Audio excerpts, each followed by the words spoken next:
Fun! Saturday Live! Saturday Live!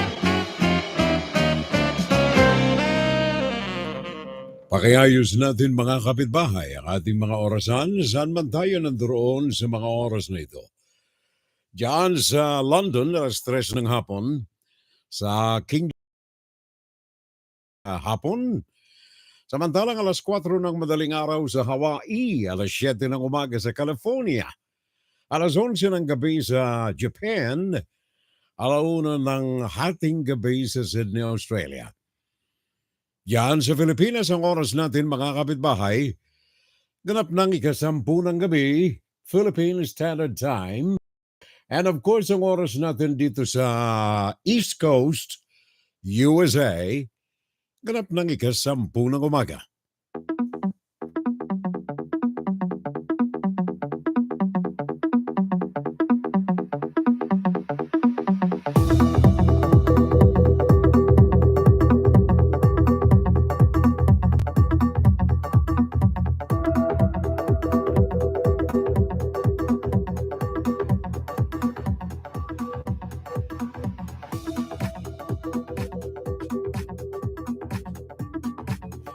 Well, as usual mga kapitbahay, magandang gabi po sa lahat ng mga kababayan natin dyan sa Pilipinas. Magandang gabi sa mga kahimanwa na yaon dyan sa lugar kan Pilipinas. Sa lahat ng mga kababayan natin, good evening. Sa Asia, mga nandyan sa Japan, Leonor Kurata. Sabi niya, good evening, Furel. Meron pa siyang mga bandila ng Japan, ng Pilipinas, ng puso at saka pumapalakpak. Ang ating kaibigan Leonor Kurata dyan sa YouTube. And the other guys, thank you for watching. Yung mga nandirito naman sa Facebook, Loren Elizabeth, maray na banggi po sa Gabos. Thank you, Beth. Maraming salamat. Good morning, good evening, and good afternoon to everybody. Yung mga nandirito natin sa YouTube, sa Facebook, parang Kik Mendoza, Diyos maray na banggi, sa Naga. Ano man ang ating mga pinagkakaabalahan, welcome back sa ating Fun Saturday Live. Maraming mga bagay-bagay tayong pag-uusapan ngayong araw na ito. Ang mga pahayag ni Sara Duterte. Huhukayin ko ang bangkay ng iyong tatay at itatapong ko sa West Philippine Sea. Hindi ho salita ng ordinaryong tao yan. Either lasing, bangag, o wala sa katinuhan. Huhukayin ko ang bangkay ng tatay mo at itatapong ko sa West Philippine Sea. Wow! Pag-uusapan natin ang lahat ng mga issues na maaari nating mahagilap sa araw na ito, araw ng Sabado, mga kapitbahay. Ngayon ay ika-19 ng buwan ng Oktubre. Meron pa tayong nalalabing ilan. Dalawang Sabado pa ng Oktubre o isa na lamang. 27, wala na. Ngayon ay 19, so 26. Next Saturday, dito sa amin sa Amerika ay alas 10 pa rin tayo magsisimula. Pero by, dalawa pa. Gawa ng yung susunod sa Nobyembre. Sa buwan ng Nobyembre ay hindi pa tayo hagip ng anong tawag niyan? US Standard Time. Ngayon kasi kaya sabay ang Amerika at saka ang Pilipinas sa oras, meaning East Coast at saka ang Pilipinas, sabagat nasa Daylight Saving Time kami rito.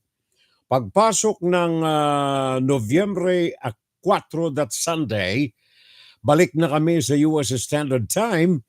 Kaya dito sa Amerika by November, ang simula natin alas 9 ng umaga. Samantalang sa Pilipinas ay pareho pa rin at sa ibang panig ng daigdig. Most of the countries of the world, pareho pa rin ang mga oras natin riyan. Dito lamang kami magbabago sa Estados Unidos, gawa ng balik na kami sa daylight saving time. Paring Kik Mendoza, paring Nanding, Fernando Diego Constantino. Good morning, pare Koy. At saka si, may bago tayo. Elvin Malokong Aranyas. Pare Koy, welcome sa ating FSL. Elvin Malokong Aranyas. And of course, yung paring Soka with us today, Soka friend de Merano. Thank you so much, my friend. Sabi na, good morning, Furel, watching dito sa Glendale, sa California. Ang ating kaibigan paring Sok, Efren de Merano. Pakinggan si Pirel Salvo tuwing Sabado dito sa FGS Web Radio para sa mga Pilipino. Ang kaibigan ni paring Kik Mendoza, sabi niya, hello kay kumare ko, Sara Duterte. Magpagamot ka na sana, ma'am.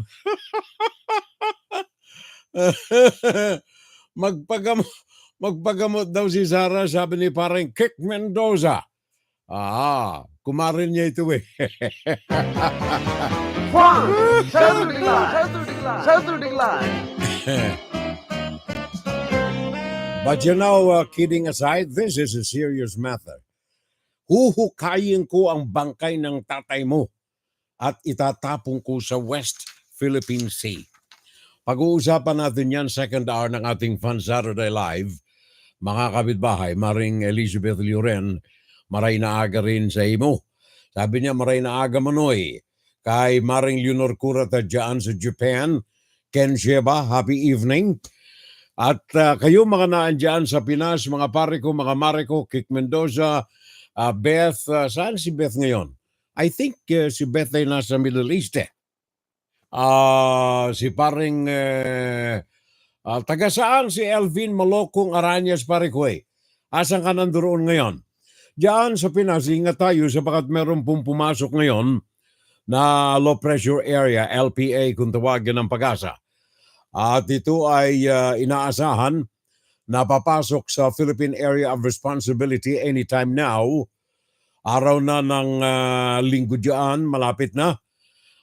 Linggo ng umaga na diyan sa Pilipinas, mamaya lamang ng konti. Low pressure area, ito ay papasok riyan Sunday sa Pilipinas, Oktubre 20. O dili kaya kapag medyo bumagal ng konti ang naturang sama ng panahon, ay maaaring pumasok ito ng araw ng Lunes. Yan ay ayon sa Philippine Atmospheric, Geophysical and Astronomical Services Administration o kaya PAGASA.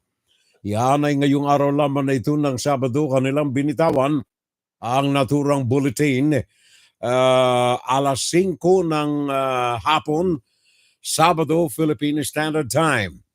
It's a weather forecast. Weather specialist Chanel Dominguez said that the LPA has been a possibility of developing into a storm during this time frame. Naka-English sila eh. Kaya binasa ko na lamang. The weather specialist said that the weather satellite monitored 2 weather systems, dalawang sama ng panahon. Ang low pressure area is located at 1,485 kilometers east of southern Luzon at the Intertropical Convergence Zone, or ICZ, that brings cloudy skies and scattered rain over Bangsamoro region sa Buanga Peninsula, Saxurgen. Yan yung South Cotabato, Sultan Kudarat, Sarangani at saka General Santos. Kasama na ang Davao Occidental and of course ang Palawan. So ingat na lamang tayo riyan, mga mariko.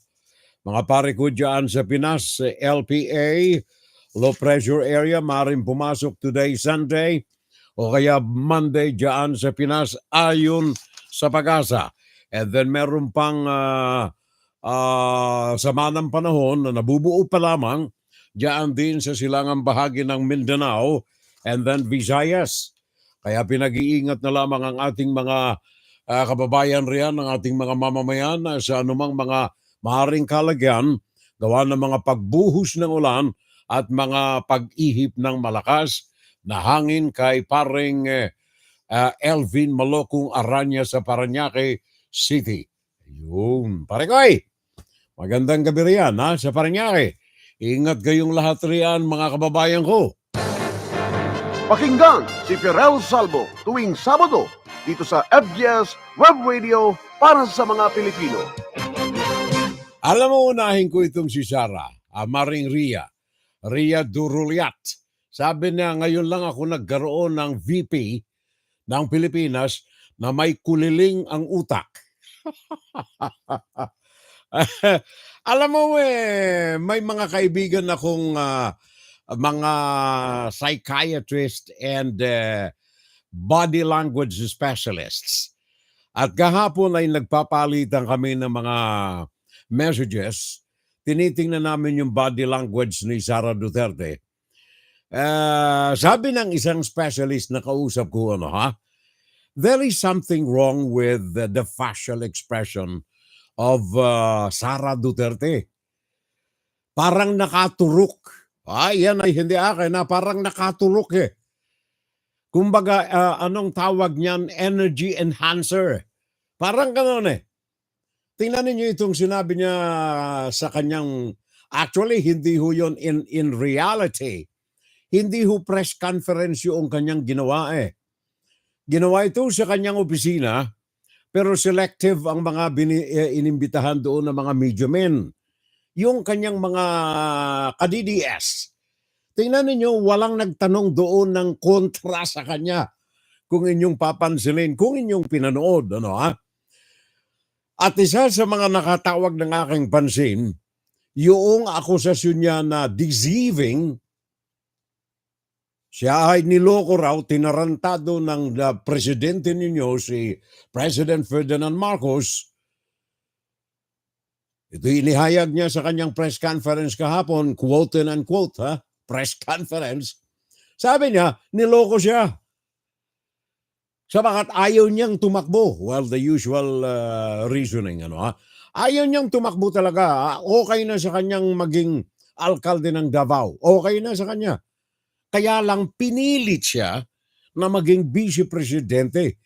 Kaya sabi niya, naloko siya, ginamit siya ni Ferdinand Marcos Jr. Niloko siya. Ayaw niya Kaya lamang pinilit siya. Sabagat sabi daw ni Bongbong, matatalo kami ni Leni Robredo kung kami lamang at hindi mo kami aalalayan. Ian Cruz, dagdagan mo pa pare ko Go ahead. This is over. Sa panayam ng media kanina kay VP Sara, diretsahan na ang pagbatikos niya sa Pangulo. Hindi marunong maging presidente ang nakaupo. 10 is the highest, 1 lang ang rating niya. I don't ever remember may platform siya na sinabi kung anong gagawin niya para sa bansang ito. Sumagot din ang vice-presidente sa naging tugon ni Pangulong Marcos nang sabihin ni VP Sara na hindi sila magkaibigan. I always thought that we were, but maybe I was deceived. Pwede ba, pag nakita niyo siya, sabihan niyo siya, alam niyo, don't ever mention her name. Muling sabi ng vice-presidente, siya raw ang nagamit umano ng mga Marcos para manalo kay dating Vice President Leni Robredo noong 2022 presidential elections. Nagamit. Yes. Clear naman yun. Tinanong ko, bakit ako? And then she said, matatalo kami ni Leni kung hindi mo dalhon ang mga Bisaya. So, of course, ginamit nila ako para manalo sila. I am here sitting down today to tell everyone. Inungkat ng bise ang ilang pinangako raw sa kanya ng Pangulo matapos silang manalo. Partikular ang kasunduan daw nilang payagan siyang gamitin ang presidential chopper para magbalikan sa Davao at makasama ang kanyang mga anak. Hindi na natupad yun. Isang beses sinabihan ko siya. Sabi ko, pwede ba sabihan mo yung 250 na ako ang priority. Ayun. Hindi ikaw. Kasi yan yung Hindi usapan ikaw. natin. Kasi namin siya, do I have to Siya tell ang them gagamit na ng semi-British helicopter. accent? Ngayon, siya raw ang target ng mga pag-atake. Ako, ginatira ko nila kada adlaw. I am a subject of a mega millions PR attack. Sa dami raw ng mga pag-atake sa kanya, may nasabi raw siya minsan sa kapatid ng Pangulo na si Senadora Ivy Yun, Marcos sa isang tatanggalin group niyo. chat. Tungkol ito sa mga labi ni dating Pangulong Ferdinand Marcos. Isang beses sinabihan ko talaga si Senator Amy. Sabi ko sa kanya, kung hindi kayo tumigil, huhukayin ko yung tatay ninyo. Itatapon ko siya sa West Philippine Sea. One of these days, pupunta ako dun, kukunin ko yung katawan ng tatay niyo. Tapon ko yan dun sa West Philippine Sea. Para sa GMA Integrated News, Ian Cruz, nakatutok 24 oras. Andakan mo yan, pare ko, ha? Ang Pilipinas, 85% Katoliko. 85% Katoliko. Matatanggap ba ninyo itong mga kataga na ito? Huhukayin ko ang tatay ninyo at itatapong ko yan sa West Philippine Sea. Pupuntahan ko yan, hukayin ko, tapong ko talaga. Philippines is a Catholic country. Etong pagdusta na ito sa bangkay ng isang tao, whether kalaban mo siya, kaibigan mo siya, kaaway mo siya, this is unheard of, especially from the mouth of a public official. Whoa! Grabe pare ko eh. Grabe.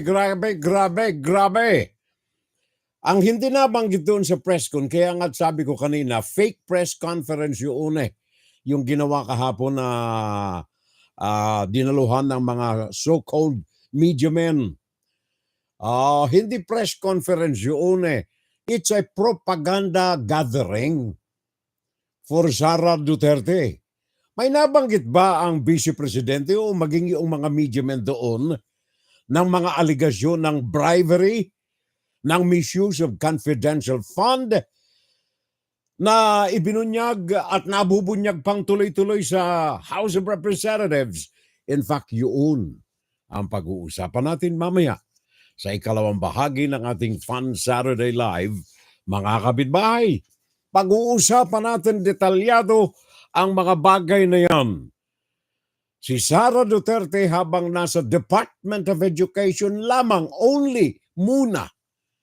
Pag-uusapan natin ang mga commissions na tumatakbo't nangangalakal sa loob ng Department of Education, ang mga envelopes na mga lagay na kumakalat sa loob ng Deped sa ilalim ng kanyang pamamahala, ang panggayuma at panluloko sa YLS training ng Armed Forces of the Philippines, at ang mga luxury houses, Safehouses kung kanilang tawagin. Pag-uusapan natin yan mamaya, kaakibat ng biglang naglaho na 125 milyong piso na CIF ng Office of the Vice President na illegal na nakuha ng kanyang tanggapan. Parang Jess, pasensya ka na't medyo may silakbo ang damdamin natin, pare ko Good morning, Lalamang Padi at saka Kamading Hilda at sa lahat ng ating mga kasama sa FSL. Wala ang kumari mo, pare ko meron silang conference at saka practice ng anong tawag niyan? First communion ng mga bata. Kaya busy ang aking may bahay ngayon Parang Gudi. Rodolfo Rania Eusebio Parecoy. Sabi niya magandang gabi dito sa Pilipinas at mga ka-FSL natin, ang temperature dito sa Dasmariñas sa Cavite ay 28 degrees Celsius. Okay na yan, Parecoy.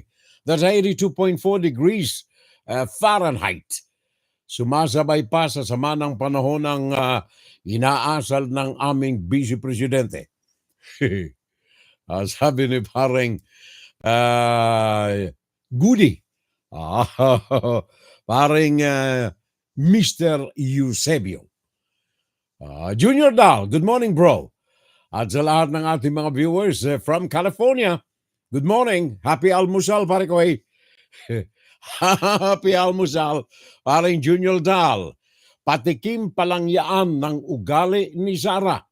Wag naman sana mabasbasan ng demonyo kapag yaan ay nanalo, yari ang Pilipinas. Ano ito? Eugenio Garcia. Diyan ka muna pare ko parang Eugene. Maya na. Sumingit eh. Yari yan na Pilipinas may may chemical imbalance sa ulo si Sara. Sabi ni parang Kick Mendoza. Thank you, Doctor. Good evening po, Fiorel. Sabi ni Leonor Curata.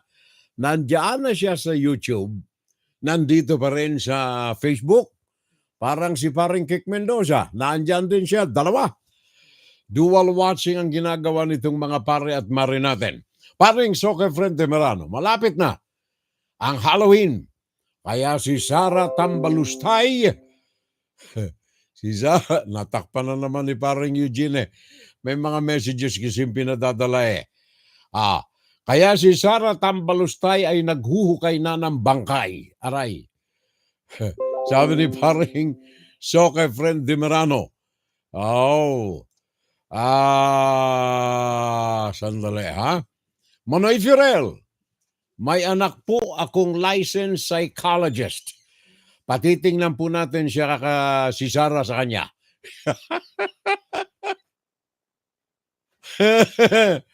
Voluntaryo mo, Maricoy.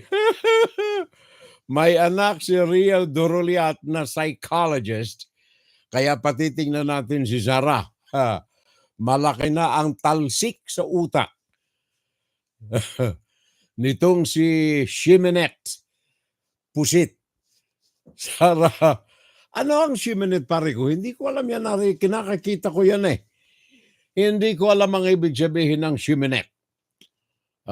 Hindi ko Mirna Guillermo ang aking kumare.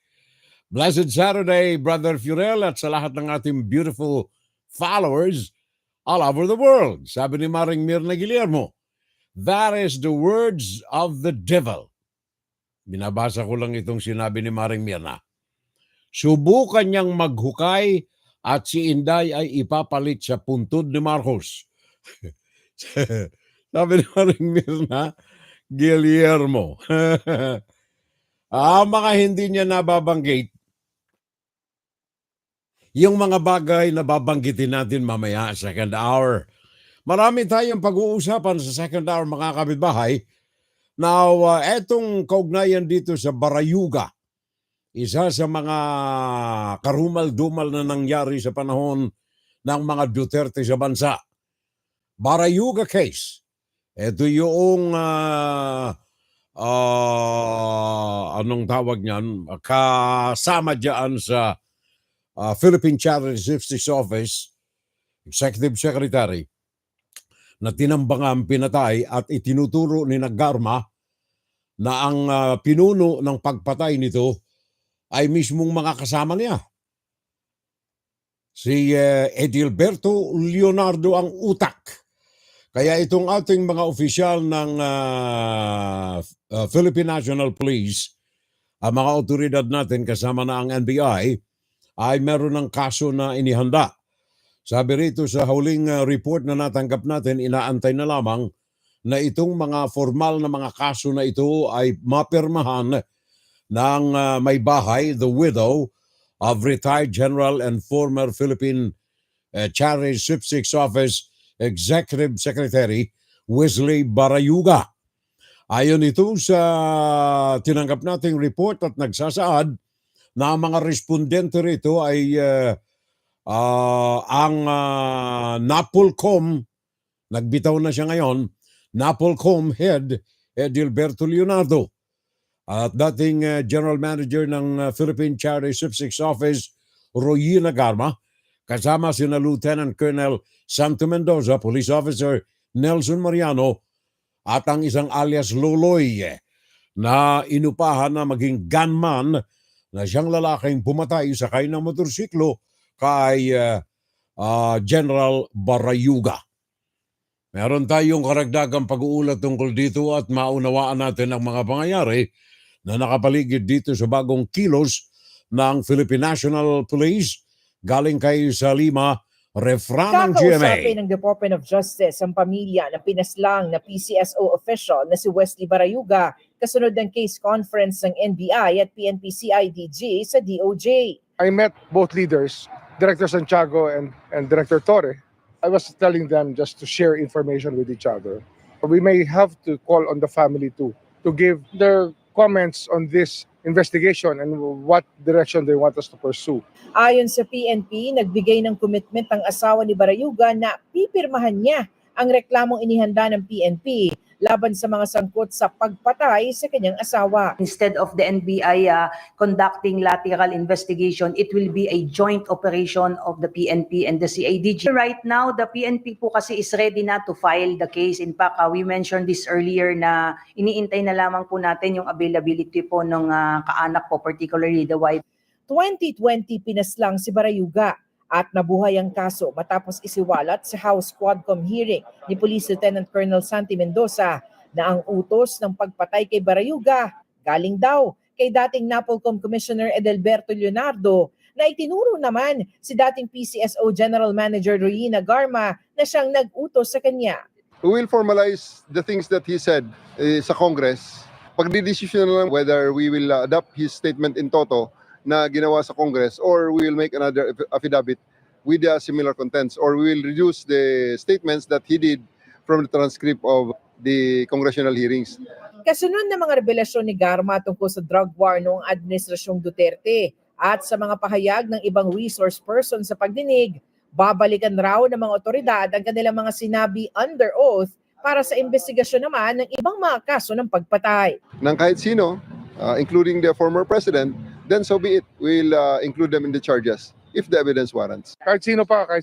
Basta't wala tayong sinasangto. We're not letting go of the cold cases. We want to, if there are people who are willing to testify and give us evidence para mabuhay natin yung mga kaso kasi walang katahimikan hanggat walang hustisya.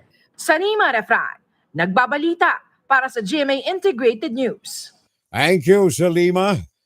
Hindi talaga mapuknat-muknat sa aking isipan itong ginawa ni Sara Duterte. Huhukayin ko ang bangkay ng yung tatay at itatapon ko sa West Philippine Sea before the Filipino people. 85% ng may 110 milyon na mga Pilipinong Katoliko. Tuloy itong mga binitawan niyang kataga, banner headline sa international news. Banner headline sa The Guardian, banner headline sa Associated Press, banner headline sa New York Times, banner headline sa News Internationale, at kung saan-saan pa. Patakay mo yan, ha? Banner headline, mga Mariko. Very effective na kampanya ito ni Sara Duterte labang kay Bongbong Marcos. At ito ay isang, sabi nga nitong mga kaibigan kong mga psychiatrists at mga psychologists at mga research geniuses nating mga kaibigan.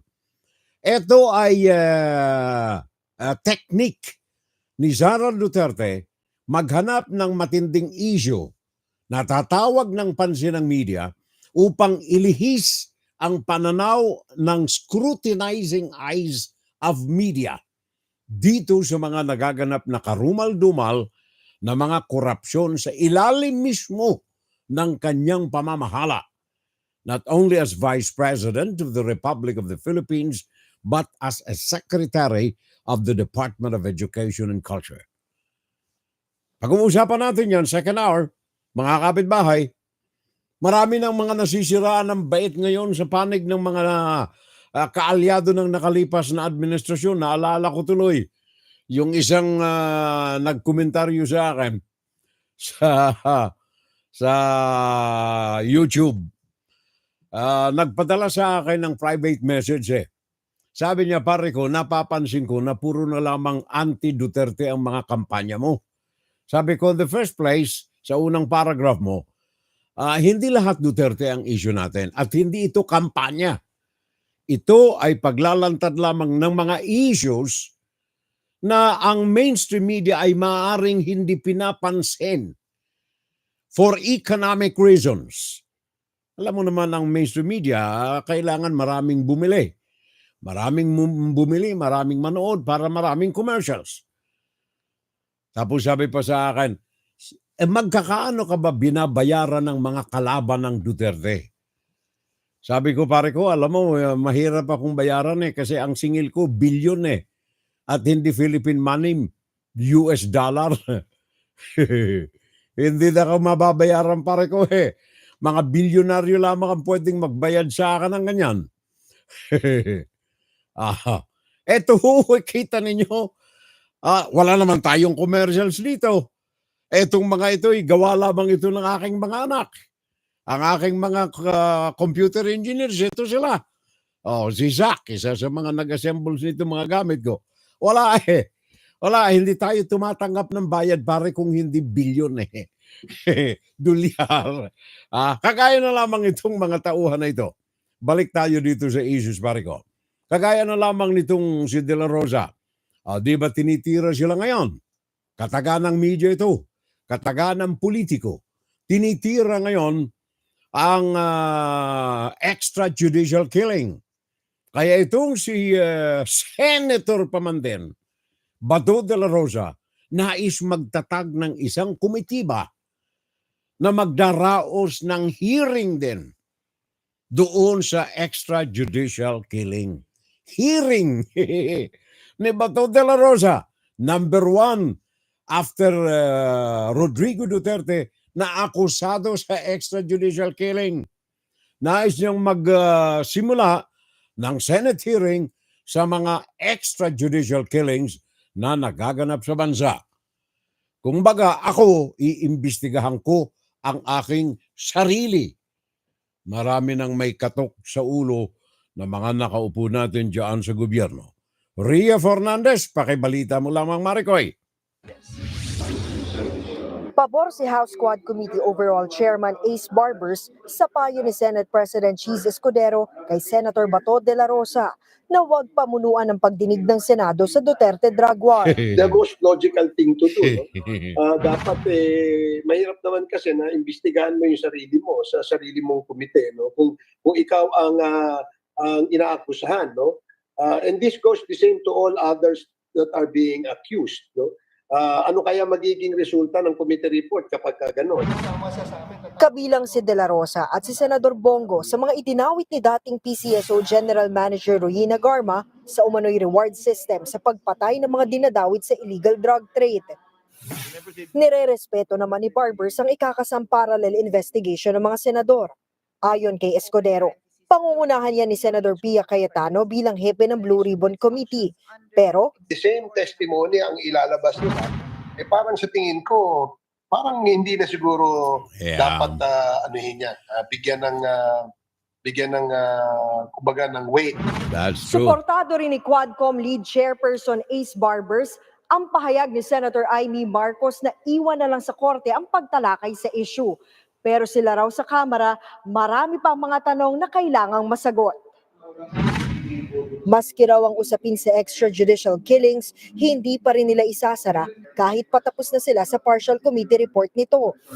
Itinanggi naman ni Barbers na isasama na rin nila sa investigasyon si Vice President Sara Duterte na dating alkalde ng Davao City. Para matutukang maigi ng Quadcom, sa Martes daw nila ipagpapatuloy ang pagdinig sa EJK. Nagbabalita mula sa Frontline, Ria Fernandez, News 5. Alam mo mga pare ko, ako'y ang aking panukala rito at ito'y pinadala ko na dyan sa Senate Presidente. Bakit na lamang hindi tayo gumawa ng joint Congress hearing instead na quad? Sumama yung ilang senador riyan na maaaring appointed by the Senate President na sumama dyan sa Quadcom na magpalawak ng investigasyon dito sapagkat it is a national concern. Gusto rin ng Senado na mag-imbestiga. Bakit hindi natin samahan na lamang a joint Congress Commission na imbestigahan ang extrajudicial killing para sa kapakanan ng ating mga mamamayang Pilipino? Pakinggan si Ferel Salvo tuwing Sabado dito sa FGS Web Radio para sa mga Pilipino. Ay, di ba? Antoinette? Hindi ba? Etong si Antoinette Eduardo, teacher, professor dyan sa Naga College Foundation. Diyan din ang galing ang aking may bahay nung araw. At saka Anchor Woman sa television, Antoinette Eduardo ng Naga City. Nanonood sa atin ngayon. Di ba? Di ba, Antoinette? Bakit hindi na lamang sumama yung Senado sa Kongreso magkaroon ng Joint Congress Commission na ituloy pa rin ang investigasyon ng extrajudicial killing? Parang Jimmy Alcano, thank you so much. Kay parang Tony Antonio Rojano. I think Bicolano si Tony, di ba, Ton? Antonio Rojano, thank you. At saka Rolly Boy Huinio. Parikoy, thank you so much. Mga silent audience natin ang mga ito. Rolly Boy Huinio, Antonio Rojano, paring Jason Oro, ang kumpare kong tunay. Elmer Arcilia ba ang aking paboritong pintor ng Naga at ng Pilipinas? Elmer Arcilia Oliva, nanonood sa atin sa mga sandaling ito. Thank you, pare ko. I salute you. Yung mga collections mo riyan na mga antique, palagay ko pag ako'y nauwi dyan sa Pinas, mangangahoy ako ng antique mo riyan. Parang Elmer Arcilia Oliva. Magaling na collector ito at saka, sino pa ba yung mga nasa silent list natin? Wala na. Meron si Gabs Ezekiel. Pare ko, happy watching, my friend. Gabs Ezekiel. Thank you. Maraming salamat. Si Raul Villanada. Naandyan din kaagapay natin, pare ko. Anong sabi nga pala ni Raul? Meron akong nabasa rito kay paring Raul Andali, paring Raul, sabi niya, good morning, Furiel. At sa ating community, it's a sunny 49 degrees this morning and we're going out to vote. Bawo nga para yung mga advanced voting natin dyan, pare ko, ha? So, okay lamang, ingat kayo riyan, preparing arroz caldo at saka pandesal ang aking kumpare. Raul Villanada. Kami rito pwede ng mail o early voting sa mail para hindi na lalakwa-lakwa dyan pa. Go out and vote sa Durham, North Carolina. Ang ating kaibigan Raul Villanada. Thank you, pare koy. Hindi po yan tumatanggap si Furel Salvo na ginagawa niya ay public service. Sabi ni paring Rodolfo Ranyo Eusebio, buhay niya ang pagiging broadcaster from Naga City, then moved to Metro Manila, and now in the USA.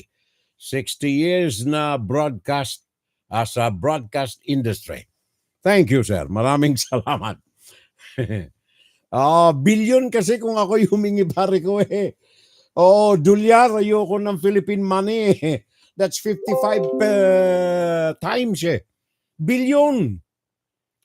Kung mga issue lang naman itong kagaya nitong pangungurakot dyan sa Department of Education, sinong gagastos ng bilyon para idepensa sila riyan?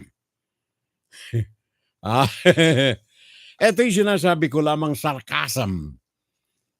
Pero alam mo kung ikaw ay may busilak na pagmamahal sa iyong bansa, wherever you are, for example, me in my case, dyan ako pinanganak sa Pilipinas, dyan ako lumaki, dyan ako naglamyarda ng nakapaa, dyan ako natutong sumakay ng kalabaw. Hindi ko makakalimutan yan, especially yung mga paglaki naming magkakapatid, yung pagkalong-kalong sa akin ng aking tatay, ang pagkabakabayo ko sa balikat ng tatay ko, hindi ko makakalimutan yan.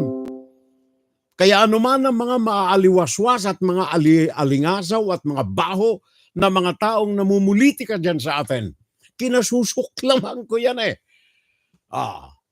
ako'y na high blood tuloy high blood tayo gawa nitong mga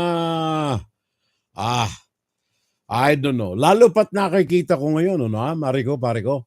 Nakikita ko ngayon, tingnan ninyo ang mga tumatakbo ngayon. Dinastiya. Hanggat hindi talaga nagkakaroon ng kamay na bakal na baguhin ang sistema ng gobyerno ng Pilipinas. And to my mind, yung kung tayo sasandal sa mga pagbabago ng mga batas natin diyan sa mga congressman at senador, as far as dynasty is concerned, walang mangyayari. 70% ng mga politiko natin sa Kongreso ay mga nabibilang sa dynasty. Paano mo babaguhin at aayusin ang isinaad na sa saligang batas, Constitution of the Philippines, na inialay nila sa kamay ng Kongreso ang pagbalangkas ng mga detalye kung paano ipatutupad ang anti-dynasty provision ng ating Constitution. Wala eh. Kaya alam mo sabi ko na nga, bakit hindi tayo maging Commonwealth na lang muna ng Amerika? Only to show to the leaders of the Philippines and the Filipino people that there is a great difference between the democracy that we are trying to achieve in the country and then the democracy that is being practiced in the United States. Kung yun lang ang solusyon natin, Commonwealth muna tayo. Natuto ang mga leader ng Pilipinas na mahugasan ang kanilang mga kaluluwa sa mga pagnanakaw. Today, I don't see any bright light in the east. Perlas ng silangan, wala akong nakikita eh. Wala akong makita, pare ko. I'm sorry pag ako'y nakapagsasalita ng ganito. Gabs Ezekiel, musta na sir? Sabi niya, ang aking kapatid, si Ate Nens, we are watching. Thank you, Ate Nens. Maraming salamat. So ito mga inspirasyon ko yan, yung mga kapatid kong buhay pa hanggang ngayon. 11 kami, pabunso tayo. Tingnan ninyo, bunso ako Tapos may 3 pa akong buhay na mga magkakapatid out of 11. Tingnan ninyo kung ano mga edad ng mga ito. Second to the eldest namin, si Kuya Nick. By December 6, 100 na. Si Ate Nens is 91. 96 si Ate Nens? 90. 91 si Ate Nens. Kuya Edsel is 86, I think. Alala ko na naman tuloy yung mga nagaganap dyan sa Pogo. Sabi nung nagkomentaryo nga sa akin, bakit ba puro na lang si Duterte ang tinitira mo, pare ko? Sabi niya, I know the Dutertes. Masama talaga sila. Inamin niya, masama talaga mga Dutertes kaya lamang sabi niya, banatan mo naman yung ibang mga kalaban ni Duterte. Sabi ko sa akin may priorities ako. Gawa ng isa sa isang linggo lang ang programa natin. The most important subject of the week, yun ang aking inuuna. Kagaya nitong Pogo, for example. Paano lumaganap ang Pogo? Panahon ni Duterte. Bakit lumaganap ang Pogo? Sabagat nilegalize ni Duterte ang Pogo. Bakit maraming, kagaya kahapon lamang, Inchik, binaril yung kanyang kapwa Inchik. Bakit ito'y naglipan at may mga baril dyan, pure-blooded Chinese?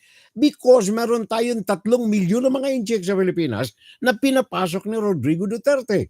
And many of them are involved one way or the other in criminalities, especially Pogo operation. Kagaya nito, alleged Pogo godfather. Anong pangalan nito? Lin Juhan, alias Liu Dong. Iimbitahan, ito'y nasa kote the other 2 weeks ago. Diba? Diyan galing sa Cagayan de Oro. Nasa kote. So ito ay iniimbitahan sa Senate hearing na pinamumunuan ni Risa Hontiveros. Ang kanilang adikay na Risa ay mabulatlat ng husto ano ang kaugnayan nito at ano ang tunay na operasyon ng mga Pogo diyan sa Pilipinas. Gawa ng si Go Huapeng, Alice Guo, ayaw magsalita ng may kaugnayan dito sa mama na ito. Kaya ngayon, ayon sa report ngayong araw na ito, Oktubre 19, diyan sa Pinas, yung Pogo Godfather ay naispigain ng Senado para makakuha pa ng maraming mga kaalaman na may kaugnayan dito sa operasyon ng Pogo diyan sa bansa. At hindi lamang yan, natatandaan ninyo si Michael Yang. Eto, sasabihin ko na naman uli. Bakit si Duterte at ang mga Duterte ang ating natutusok sa mga komentaryos natin dito? Sabi ko na nga priorities, once a week lamang tayo nandirito. Ano ang mahalaga sa kapakanan ng bayan? Ito po. Criminal complaints, multi-criminal complaints na isiharap ng NBI laban dito kay Michael Yang at ang kapatid nitong si Tony Yang. Sino ang mga ito? Again, ito po'y namayagbag sa Pilipinas dahil lang kay Rodrigo Duterte. Hindi mapapasinungalingan, Duterte, ginawa niya pang economic advisor. So itong National Bureau of Investigation, nagharap ngayon 16 na mga kasong kriminal laban dito kay Tony Yang, kapatid ng economic advisor ni Rodrigo Duterte, si Michael Yang, at ito ay iniharap na sa Mindanao courts kahapon na ron ng Biyernes. Ayon sa report na tinanggap natin itong ilang mga complaints na iniharap sa Cagayan de Oro Prosecutor's Office labang kay Tony Yang, also known as Yang Zen at Antonio Lim, kasama rito ang mga falsifikasyon ng mga dokumentong pampubliko, perjury o kaya perma ng mga ginawa-gawa, falsipikadong mga dokumento, at saka violation ng anti-alias law, paggamit ng iba't ibang mga aliases. Hindi binigyan ng pagliliwanag ng NBI kung ano-ano ang iba pang mga reklamo, 16 dito na isinalang labang kay Tony Yang. Isa pang kapatid ni Tony Yang, isa pang kapatid ni Michael Yang. Ito namang si Hong Liang Yang. Di umano ay konektado sa illegal pogo. At itong kanyang pangalan ay nakita at ang mga ebidensya ng involvement ito ay nakita sa mga bank accounts na kasama si Jing Kan Yu, isa sa mga incorporators ng Hongxing Gaming Corporation na sinalakay ng pogo dyan sa Bamban, Tarlac. Tingnan ninyo, paano namayagpag itong mga magkakapatid na ito? Gawa kay Rodrigo Duterte. Gawa ng ito ay kanyang makakaalyada. Hindi ba ninyo na nakakaligtaan? Ano ang sabi niya? Gawin na lang ninyo kaming province of China. Puso ko, sa bayan ko. Pagkatapos, meron tayong eleksyon ngayon, mga pare ko, mga mare ko, ha? Andalay, Athenians, thank you so much, ha? To bring back the Commonwealth time, that is a good idea. Who knows? We might come to the dream. Sabi ni Maring Mirna Guillermo. Alam mo, especially right at this very moment, na meron tayong panganib na nagbabadya. Galamay ng China kasama ang mga Manchurians dyan sa bansa, ang mga kagaya ni na Christopher Gu, kagaya ni na Bato de la Rosa, kagaya ng mga mga hunyangurian sa politika sa bansa. Ito yung nag-iiba-iba ng kulay. Kung sino ang nasa kapangyarihan, doon sila dumaragsa. Sa kalagitnaan ng ganitong uri ng mga panganib, not to mention, ilang mga nasa academe na nagsusulong ng komunismo ng Chinese Communist Party dyan sa Pilipinas. Sa kasalukuyang mga panahon, wala akong nakikitang alalay na kailangan natin ng malakas, kundi ang Estados Unidos. Yun ang pangunahing figure, pangunahing personality sa pagtatatag ng demokrasya sa daigdig. Ngayon, well, of course, hindi perfect ang Amerika. There are so many. Pero as far as the implementation of truly democratic system of government, dito na. Kaya nga ba't sabi ko, bakit hindi natin isulong? Mag-Commonwealth muna tayo. Until after na matuto ang ating mga leader ng bansa na magpasimuno ng tunay na takbo ng ating bayan. Di ba, Nancy Ong, thank you very much, Maricoy. And to the family. Maraming salamat. Tingnan ninyo, ha? Eto, election. Election next year, ha? Ngayon, ano ang mga records ng Commission on Elections ngayon? Kanina kahapon, yung ating mga kasama sa anim, ito yung alyansya ng mga nagkakaisang mga mamamayan, anim, may iniharap na petition, 31 pahina na petition, na iniharap ng mga ito, a petition to disqualify candidates, ilang mga miyembro ng political dynasties. Kasama na rito si Rodrigo Duterte, ang kanyang pamilya, House Speaker Martin Romualdez at ang kanyang mga pamilya at mga pinsan, Senator Cynthia Villar at ang kanyang buong pamilya na isinasalang sa politika, kasama sina Vilma Santos at ang kanyang buong pamilya at maraming iba pa.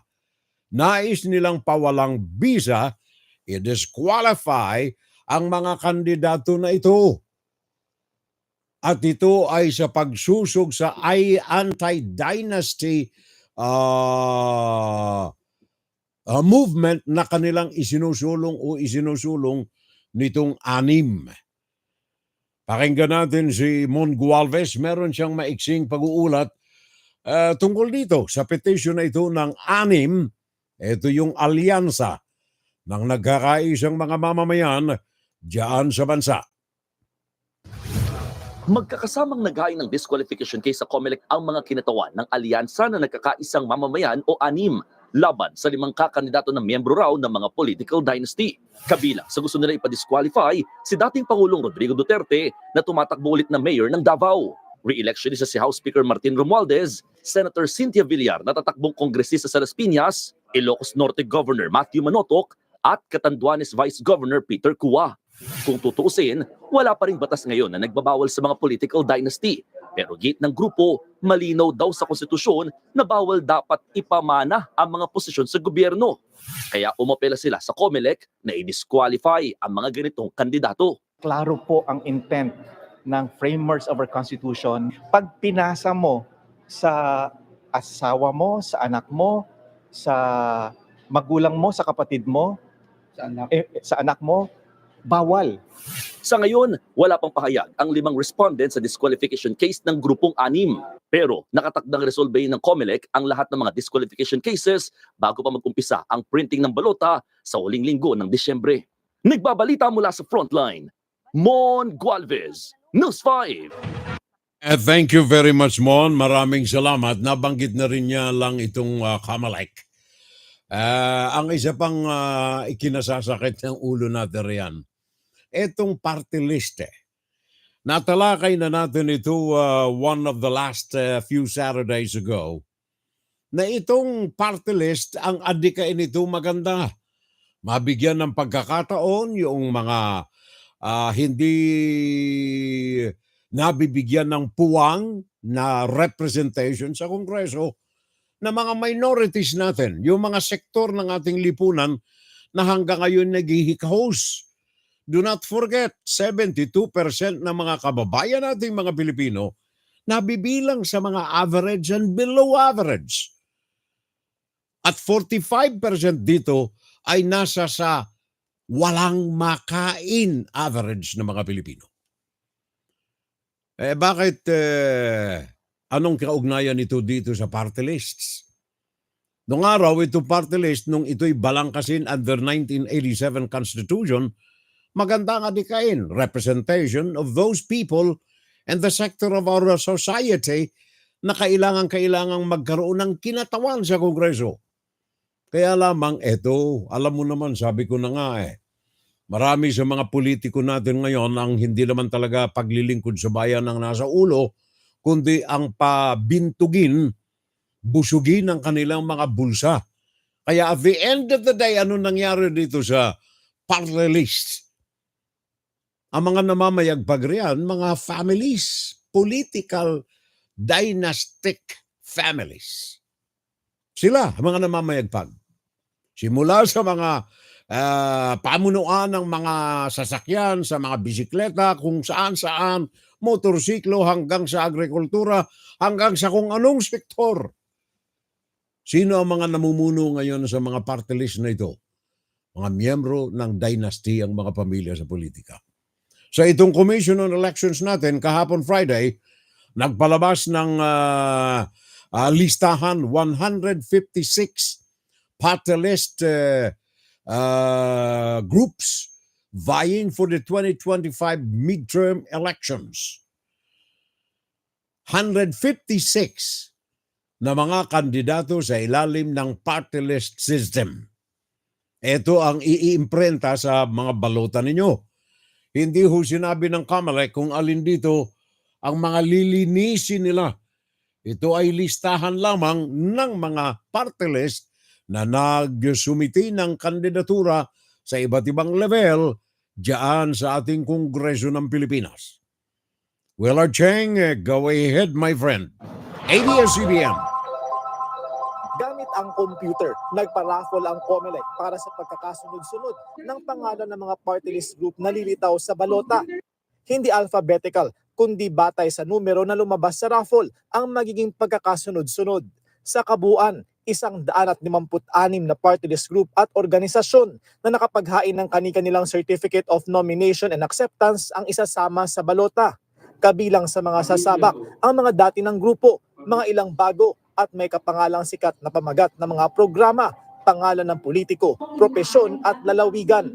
Sa tingin ng political science professor na si Dr. Julio Tihanki, nabuksan ng party list system sa lahat dahil sa iba-ibang naging interpretasyon sa party list system law at mga sumunod na desisyon ng Korte Suprema na nagsabing maaaring maging nominee ng grupo ang kabilang sa isang marginalized o underrepresented sector o may record na nagsusulong ng katulad na advokasya ng nasabing sektor. Dahil nagkalabo-labo na ang interpretasyon, nagkaroon ngayon ng puwang na yung dating dapat ay magre-represent sa mga marginalized at mahihirap ay na-capture ng mga iba't ibang interest at kasama na dyan, makikita natin karamihan sa mga party list ngayon ay puro mga miyembro ng political dynasty. Political dynasty, tapos karamihan din ng sikat or celebrities tumatakbo dahil mas madaling makakuha ng boto sa mga sikat at miyembro ng political dynasty. Isang upuan na kagad sa Kongreso. Panukala ni Tihanki, baguhin ang batas para masunod ang diwa ng saligang batas patungkol sa party list system. Pabor din dito si Comelec Chairman George Garcia. Maganda po talaga, complete overhaul, revision. Willard Cheng, ABS-CBN News. Kailangan dyan, hindi na yan. Wala nang lusot tayo riyan. Hindi na kayo makalulusot sa mga political dynasties riyan. Yan ang sinasabi ko na sa inyo.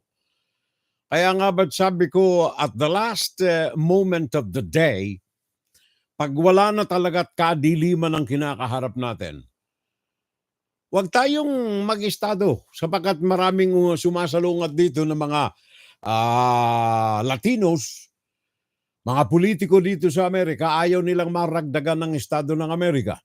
Although the great majority is a welcome hand sa Pilipinas na maging estado ng Amerika, huwag na yun. Commonwealth na lamang. Bakit? Unang-una, walang dadahilan ng mga sumasalungat ditong mga Amerikano laban sa Estado ng Amerika sa Pilipinas, gawa ng wala tayong power to vote. Commonwealth So walang Pilipinong makaangat sa posisyon ng Amerika. Kaya lamang ang atin lamang dito is the advancement of pure democracy diyan sa bansa. Yun ang ating sinusulong dito. Wala na kayong maasahan unless na mabura sa politika sa bansa ang dynasty. Wala kayong pag-asa rayan. Masaklap, masamang pakinggan. At masakit sa kalooban, especially kung mahal natin talaga ang Pilipinas. Ako'y, bagaman ako'y nandirito, sabi ko sa inyo, dedikado ang puso natin sa kinabukasan ng Pilipinas. Sabi ni Alma, magandang gabi po. Sino si Alma? Pamangkin ko ba ito? Alma, sabi niya, Senate hearing ay gastos po lamang yan. Sayang po ang pera ng taong bayan diyan. Sapat na ang Quadcom. Sabi ni Alma diyan sa YouTube.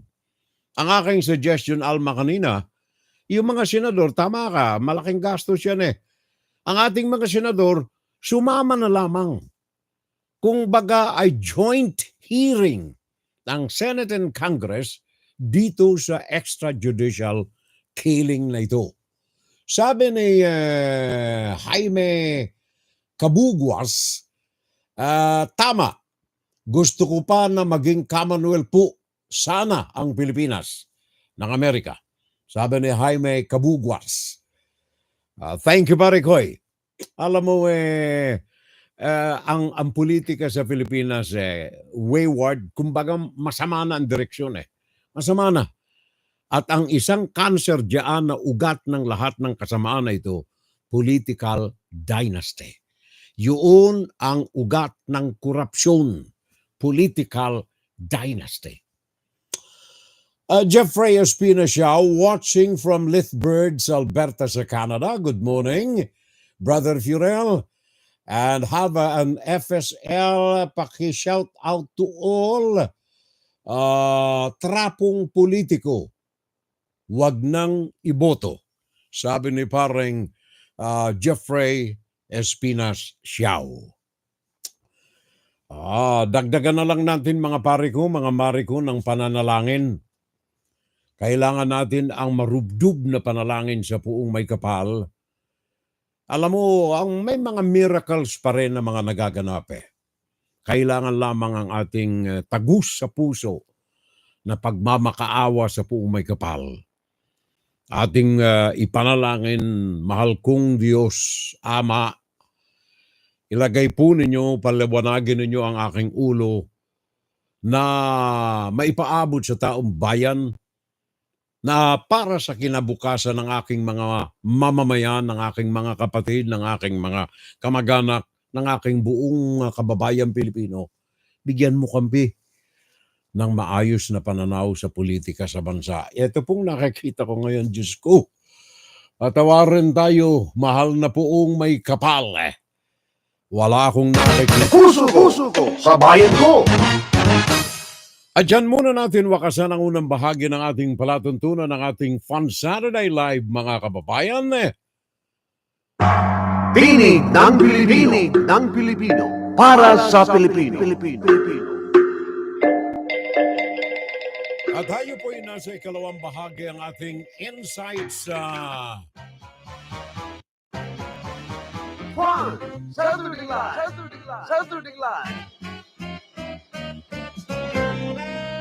Kaagapay po ninyong lagi tuwing araw ng Sabado. Pakinggan si Ferel Salvo tuwing Sabado dito sa FBS Web Radio para sa mga Pilipino. Huhukayin ko ang bangkay ng tatay ninyo at itatapong ko yan sa West Philippine Sea. Grabe! Inside, Kuro-Kuro, Opinion, Fun Saturday Live. Ang hindi po nabanggit sa buong ilang oras yun, halos 2 oras. Hindi naman yun ay fake press conference ni Sara Duterte. Gawa ng wala kayong narinig na tanong doon tungkol sa mga anomalya. Wala kayong narinig. Wala kayong narinig doon sa mga issues ng mga commissions na nagaganap sa ilalim ng kanyang pamamahala sa maiksing panahon sa Department of Education and Culture. Wala kayong narinig sa mga envelopes na ipinakakalat sa kanyang mga selected few na may nakakaalam ng kanyang modus operandi, pampatahimik sa kanilang mga bibig. Wala kayong narinig sa mga envelopes na yan. Wala rin kayong narinig sa issue ng YLS, Youth League, developmental project ng Armed Forces of the Philippines. Wala rin kayong narinig sa mga issues ng luxury safe houses, $50,000 pesos a day rental, wala kayo narinig. And more so, wala kayo narinig, wag na sa ibang issues. Dito na lamang natin i-focus sa 125 million. 125 million na confidential and intelligence fund. Wala kayo narinig. Inside, Guro-Guro, Opinion, and Saturday Live. At yan ang pag-uusapan natin mga kababayan ngayong araw na ito. And to be more authentic sa issue na ito, iparirinig ko sa inyo ang iba't ibang mga voice clips. And at the end of these, magbigay tayo ng ilang mga opinion, ilang mga kuro-kuro at palapalagay. Uunahin ko ang reflection sa mga empleyado ng Department of Education and Culture sa kanyang pamamahala, sa pamamahala ni Sara Duterte Arroyo. I don't know kung bakit hindi niya ginagamit ang kanyang apelyido sa pagkaasawa. Sara Duterte, lahat ng kanyang mga political communication, Sara Duterte. I don't know why. Kayo na makasasagot niyan, parang buong Jesonoro. Now, simulan natin dito sa mga tauhan niya. Mga tauhan ni Sara Duterte habang siya'y nanunungkulan bilang sekretaryo ng edukasyon sa bansa. Sabi ko na nga, birds of the same feather, kung magkakaminsan, they fly together. Nitong nakalipas na araw na ito ng Sabado, ng Friday, kahapon, diyan sa Pinas, ay ginisa sa Quadcom ang isa sa mga tauhan ng Department of Education and Culture. Kumbaga, dito natin unahin sa top brass. Gawa para sa isang namamahala, kagaya ni Sara Duterte, kailangan alagaan mo yung mga undersec mo at saka mga asec mo Alagaan mo yung mga yan. Sabagat sila ang may mas malawak na nakakaalam kung anong gagawin mo. Whether it is a good thing or anomalous thing. Kaya alagaan mo yung mga nakasusunod na ranggo sa iyo. Kasama na riyan ng driver mo. Okay. Simulan natin doon sa kanyang mga second in ranks. Assistant secretaries, undersecretaries. Ang mga ito, dalawa ang kumbagay pampatahimik. Pabayaan mo sila sa kanilang mga gagawin. Gusto nilang kumita, let it be. O kaya'y kung wala silang mapagkakakitaan, bigyan mo sila ng pera. Anyway, ang pera na ito ay hindi naman kanya. Kaya nga ba't ngayong araw ito ang pag-uusapan natin si Sara Duterte at ang Department of Education. Ang mga commissions, ang mga envelopes, ang wireless, ang luxury safe houses, at ang 125 milyong piso na confidential intelligence fund. Ito ang pagturo, Deped, siyempre teacher Ito ang pagturo sa paglulustay ng pera na hindi naman kanya. Tingnan ninyo. Well, sapagat hindi susug sa mga batas ang kanyang ginagawa, kung ang kanyang mga tauhan gumagawa ng kaaliwaswasan, no talk, no mistake na lamang siya. Walang gagawin. Bakit? Nakikita sa kanya. Take for example itong si, anong pangalan nitong mama na ito? Densing. Sa hearing ng Quadcom Friday, ginisa ng husto ni Surigao del Sur 2nd District Representative Johnny Pimentel etong mga claims ng dating Department of Education Undersecretary Epimaco Densing. Ito'y may kaugnayan doon sa pinaghihinalaan ng Kongreso na malaking kickback, paggatas ng mga ilang opisyal dyan sa Deped sa mga proyektong infrastruktura ng naturang sangay ng gobyerno. Pakinggan natin itong balitaktakan itong dalawa, pahayag mismo ito ni Congressman Johnny Pimentel. Ang kanyang tinutukoy dito, Undersecretary Epimaco Dinsing. Samantalang ito ay Undersecretary sa ilalim ni Sara Duterte. Do you know a certain Mr. Greg Murillo? Yes, sir, Mr. Chair. Sabi ko kanina, Mr. Chair, the 180 million pesos was already included in the National Expenditure Program. But upon bidding, it was recalled. But prior to the bidding, this Mr. Greg Murillo, who's a close friend of Mr. Dinsing, called me. At itong sinabi niya, kamusta po kayo, Congressman? Sabi ko, mabuti naman. Congressman, meron po lang kayong budget na 170 million pesos para sa district mo. O sabi ko, yun nga, naka-schedule na for bidding. In fact, binibidding na yata. By the way, ang pinag-uusapan riyan, yung pagtatayo, construction ng school building sa ilalim ng distrito ni Representative Johnny Pimentel. Pakinggan natin kung paano ang daloy ng transaction. Sir, pwede daw muna, mag-usap daw muna kayo ni Mr. Dinsing. Kaharap niya dyan si Dinsing, ha? Kaharap niya. Pwede tayo magharap-harap tayo. Baka naman pwede makipagkita ka kay Mr. Dinsing. And sabi ko, para saan?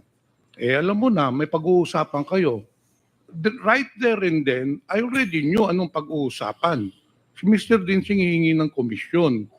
So, I told Mr. Greg Murillo, whom you admitted is your good friend, sinabi ko doon kay Mr. Murillo, why will I give money to Mr. Dinsing when this is already been allocated in the National Expenditure Program? So I did not entertain that anymore. And Mr. Chair, lo and behold, the funds did not come through. Kinancel yung bidding and then nawala na nga because I did not come across to the request of Mr. Dinsing na humingi siya ng komisyon. Para maliwanagan po kayo rito, ano ang kapangyarihan nitong si Epimaco Dinsing na ikontrol ang daloy ng pera sa mga construction ng public school buildings? Undersecretary itong si Dinsing sa ilalim ni Secretary Sara Duterte. Siya ang may total na control kung aling construction ang bibigyan ng funding, kung alin ang hindi bibigyan, alin ang pipigilan.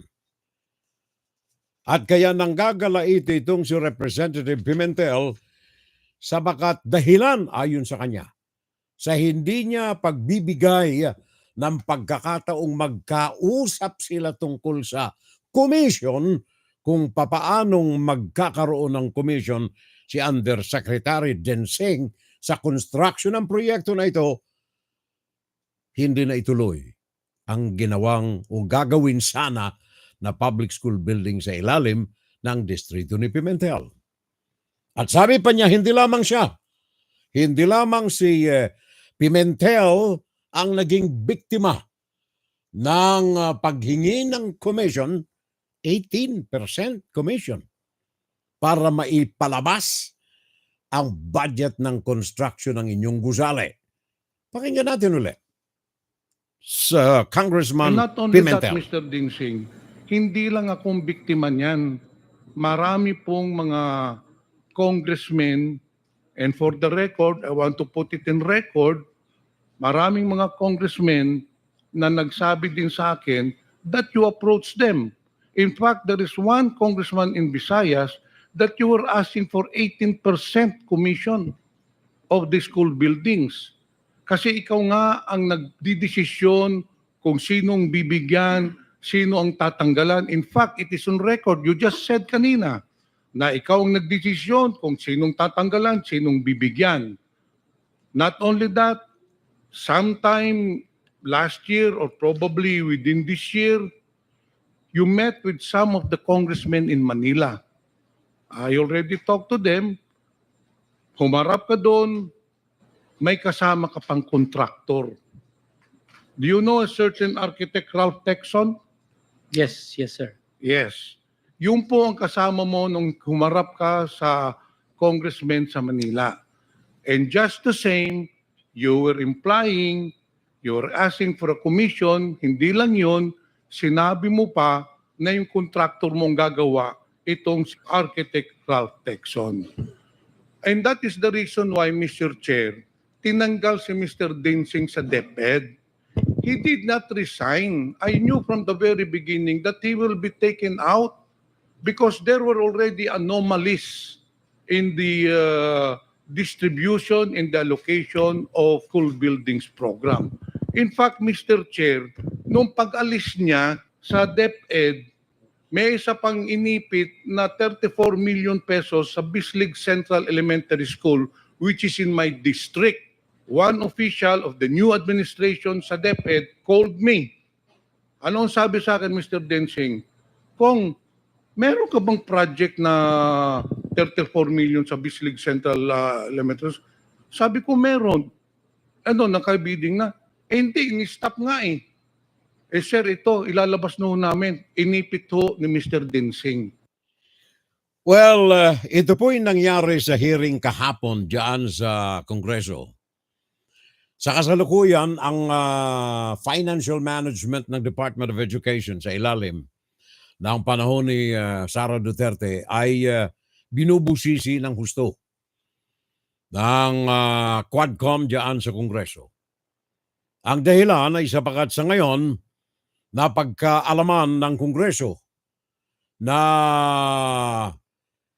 maaring may pananagutan si Sara Duterte sa graft and corruption na mga nagaganap diyan sa Kongreso. At sa presko ni Duterte, wala siyang nabanggit ni isang bagay na may kaugnayan dito sa mga issues na ito na pinag-uusapan diyan sa Kongreso nang magsagawa ng press con. Fake press conference ni Sara Duterte kahapon. Wala siyang nabanggit na mga may kaugnayan dito. Ang lahat ay propaganda materials para sa kanyang panig. Pero ano ang katotohanan ngayon dyan sa Department of Education? Na nabubulat-latan ngayon ng Quadcom. Na ayon nga rito kay House Majority Leader Manuel Dalipe, si Sara Duterte ay may matibay na mga ebidensya na maaaring sangatan ng korupsyon, graft cases laban sa kanya. Dahilan sa malaking bilang, una ng mga kakulangan ng mga classrooms ng Department of Education, ang kawalan ng mga supply at ang mga nabubulok na mga supply ng Department of Education na naimbak sa panahon ni Sara Duterte. Sa panahon na nanunungkulan si Sara Duterte at naisalin sa kasalukuyang Secretary of Education ngayon, napag-alaman 165,000 classrooms ang kakulangan ngayon ng mga mag-aaral sa buong bansa. Kaya ano ang sabi finale ng mga kataga ni Pimentel sa kanyang pagbubunyag ng mga anomalya sa ilalim ni Epimaco Densing, Undersecretary of Education, Sara Duterte time. And that is the reason why, Mr. Chair, this person was taken out of DepEd because of his anomalous practices in DepEd. Yun po ang katotohanan niyan. Nakiusap ka pa na ma-retain ka pero hindi na tinanggap ni Senator Sani Angara, and that's good for DepEd because you have been doing the rounds para ka nang nagbebenta ng isda. Inaalok mo sa lahat ng congressmen ang allocation ng school buildings asking for a commission. It would be useless for this representation to ask further questions to the resource person because he's a pathological liar. What I will do, Mr. Chair, is gather more evidences to prove that what I am saying is true, that Mr. Epimaco Densing is a very corrupt person. He is a kalawag in the public service.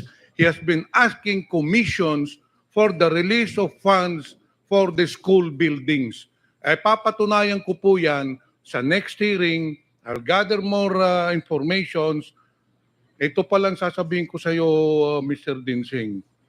Dapat wag ka nang bumalik sa gobyerno. The government does not need your kind. You are a very corrupt person making your position to your advantage. Yun lang po, Mr. Chair. Yan ang tinig ni Johnny Pimentel, kinatawan sa Kongreso. Ang kanyang kausap riyan, ang kanyang tinutukoy at tinuturo ay si Epimaco Dinseng, Undersecretary of Education under Sara Duterte. Ito po ay halimbawa lamang sa bakat very recent ang pangyayari na ito, kahapon lamang ito. Halimbawa lamang ito na to my mind ay talamak na nagaganap kahit saang sangay ngayon ng gobyerno ng bansa. When it is involving purchases for the government, there is always corruption. Kumbaga itong kidinsing na ito ay isa lamang na tip of the iceberg. Isa lamang itong halimbawa sa talamak na nagaganap diyan sa gobyerno. Commission. 18%, sabi dito ni Mr. Pimentel, hinihingi ni Epimaco Dinseng. Sabi ng World Bank, 70% ng funding ng gobyerno napupunta sa ganitong uri ng mga transactions. Corruption in the government. World Bank. Kasama na rin yan ang IMF, International Monetary Fund. Confirmed na ganyan ang nangyayaring kalakalan sa Pilipinas, lalo na sa panahon ng nakalipas na administrasyon ni Rodrigo Duterte. Now, isa pa. Eto'y commission ito.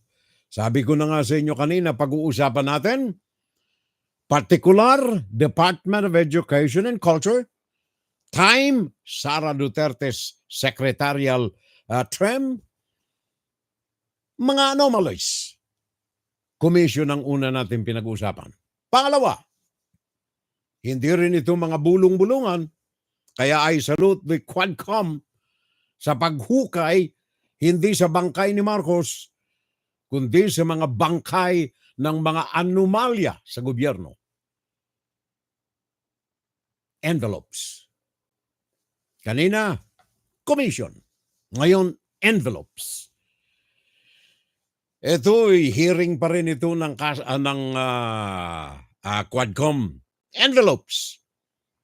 Dalawa na ang umamin na sila'y tumanggap ng mga envelopes. Ang isa ay pinamigay niya sa charity, yung pera. Hindi siya nakinabang ng kahit isang kusing. Yung isa naman, tinanggap.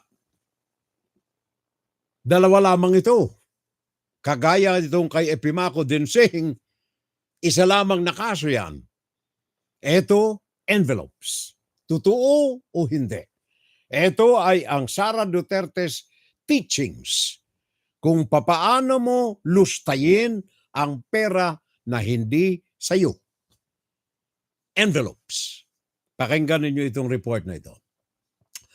Manila Representative Rolando Valeriano noted the timing when the envelopes for Osias, ito yung ikalawang tumanggap ng envelope.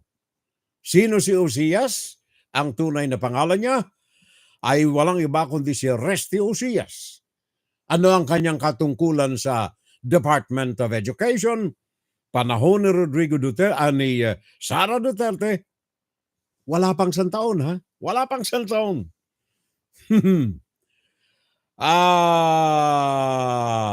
Deped Director, former Bids and Awards Committee Chairman. Name, Resty Osias. Disclosure, tumanggap siya ng 4 na mga envelopes galing kay Sara Duterte. Ayon sa kanya, yung mga envelopes nito ay may laman, bali 4 na ulit. Yung una ay 12,000 pesos. Yung pinakang malaki, 15,000 pesos. In between, iba-ibang halaga. 4 na beses na tumanggap siya. Saan galing ang pera? Sa tanggapan ni Sara Duterte. Saan ipinadaan? Sa magitan ng Deped Assistant Secretary Sunshine Fajarda. Posibilidad ba na si Fajarda ay may envelope din? Natural, sa kanya nagdaraan yung pera. Pero in this case, dalawa pa lamang silang umaamin. Pakinggan natin ang report na ito. Ito po'y may kaugnayan dito sa ikalawang envelope na umamin na tumatanggap galing sa tanggapan ni Sara Duterte from 12,000 to 15,000 a month. Regular. Pakinggan natin. Tanong lang po, would you also receive envelopes from Ms. Shine Fajarda? Parang ikinuwento ni Yusek Mercado, envelope containing cash. All right, Your Honor, Mr. Chair, no, I must be candid about this. I must say I did, but I didn't know because I was new in the department. I thought it was a practice of the department. I thought the very first time I encountered that matter, sir, was sometime in April of 2023. Okay, sandali ha. Yan ang tinig ni Resty Ucias. Umamin na siya'y tumanggap ng mga envelopes galing kay Sara Duterte sa umagitan ng kanyang Assistant Secretary Sunshine Fajardo. Pakinggan natin ito sa interpolasyon ni Representative Rolando Valeriano. Go ahead, Mr. Ucias. I didn't know I was summoned to the office of an Shine, and then I was given an envelope, and it was later on I found out that there was money in it, but it was not because I was a back member or whatever yet, because I was not at that time. Last hearing, sabi ni Yusek Mercado, kung natatandaan ko, 9 envelopes yung natanggap niya amounting to 50,000 each. Sa inyo pong pagkakaalala, hanggang kailan kayo nakatanggap na envelope? Ilan? It started April. I think it was until September of that year. Up to September 2023? Yes, sir, but if I recall it right, I was only summoned about 4 times to the office. 4 times? Yes. Up to September 2023? Yes, sir. So yung last quarter po, wala na kayo natanggap? Wala na po. So in other words, wala na kayong envelope na natanggap ng 4th quarter ng 2023. Tama po? Yes, sir. Mukhang sumakto Sa panahon na hindi na ginamit ng Deped yung confidential fund for the last quarter nang pumuputok na issue ng confidential fund. Yan ang tinig po ni, nakita ninyo yan ang tinig ni Representative Rolando Valeriano, ang kanyang kausap riyan sa hearing ng Quadcom, Resty Ucias. Director of Education, former Bid and Awards Committee Chair ng Deped. Tumatanggap siya ng pera until after na mabuking sa Kongreso itong mga anomalya ng confidential fund ni Sara Duterte, natigil yung envelope. Naka-4 lamang siyang envelopes. From 15,000, from 12,000 to 15,000. Natatandaan ninyo noong September, I think September 26 kung ako hindi nagkakamali, ang unang lumantad sa Quadcom ay isang undersecretary pa rin. Former Deped Undersecretary Gloria Humamil Mercado. Dala-dala niya yung mga supot na kanyang tinanggap na galing sa tanggapan ng opisina ni Sunshine Fajardo, ang Executive Secretary ni Sara Duterte. Buwan-buwan, 8 ulit siyang nakatanggap until after na sumabog ang issue ng 125 million sa ilalim ni Sara Duterte. Confidential fund. September 25 or 26 kung ako'y hindi nagkakamali. Kanyang sinumpaan ang kanyang mga pahayag na tumatanggap siya. Buwan-buwan. Hindi niya alam kung saan galing. Kung saan, para saan ang 50,000 in cash.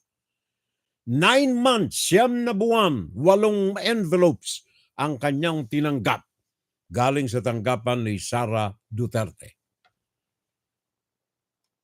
Nang tanungin ito ba ay sa akala mo lagay? Sabi ni Mrs. Mercado, sa aking pakiramdam, lagay. Pakinggan natin ito para mas maliwanagan po natin ang issue na ito. In February 2023, I was designated as the head of the procuring entity of Deped. Between February 2023 to September 2023, I received a total of 9 envelopes labeled Hope. My concurrent position in Deped during that time. These envelopes were handed to me mostly by Assistant Secretary Sunshine Fajardo, which she says came directly from Vice President Duterte. What she would typically say as she hands the envelope. It would appear that I received this envelope by virtue of my office as Hope. Attorney Fajardo is the wife of Edward Fajardo, who is Pakinggan ninyo. the Special Disbursement Officer. Sometimes during the course of my tenure with Deped, a member of my staff informed me that an inquiry was made by one of our officers in the field that Mr. Fajardo had made inquiries about the bank accounts of several individuals and if divulging such information to him was permitted. My office confirmed that it was upon the instruction of the Office of the Secretary. Evidently, it would appear that regional directors and other employees on the field would also receive sums on top of the regular salaries. Nakita ninyo, nasa ikalawang bahagi pa lamang tayo. Una, ang mga empleyado ng DepEd sa ilalim ni Sara Duterte natutong mangumisyon sa mga infrastructure projects na ang pera ay galing sa taong bayan sa magitan ng Department of Education. Classrooms, ang nag-iisang pinuno na may total kapangyarihan, Mr. Denseng, bibigyan kayo ng funding kung meron kayong 18% na kickback na ibibigay sa kanya. Isa lamang ito. And how many more, how many others more ang may ganitong gawain? Maybe hindi lamang sa DepEd. Sabi nga ni Rodrigo Duterte during his time, ang number one dyan, alam ko, yung mga sangkot sa construction. Lalo na ang DPWH. Mga korupto talaga yung mga yan. Rodrigo Duterte yun. Alam niya, pero walang magawa. At ang masaklap nito, yung kanyang anak mismo, sa ilalim ng kanyang pamamahala, while Vice President and Secretary of Education, ito, talamak ang umaalingaso na baho. Commission number 1, pangalawa envelopes. Sabi ko na nga, the same as commission, hindi natin alam. Ilang pang mga undersecretaries at mga assistant secretaries dito ang inaasahan nating lalantad para aminin nila na sila'y tumatanggap din ng 15,000, 12,000, 50,000, depende sa ranggo mo, a month from Sara Duterte. For what?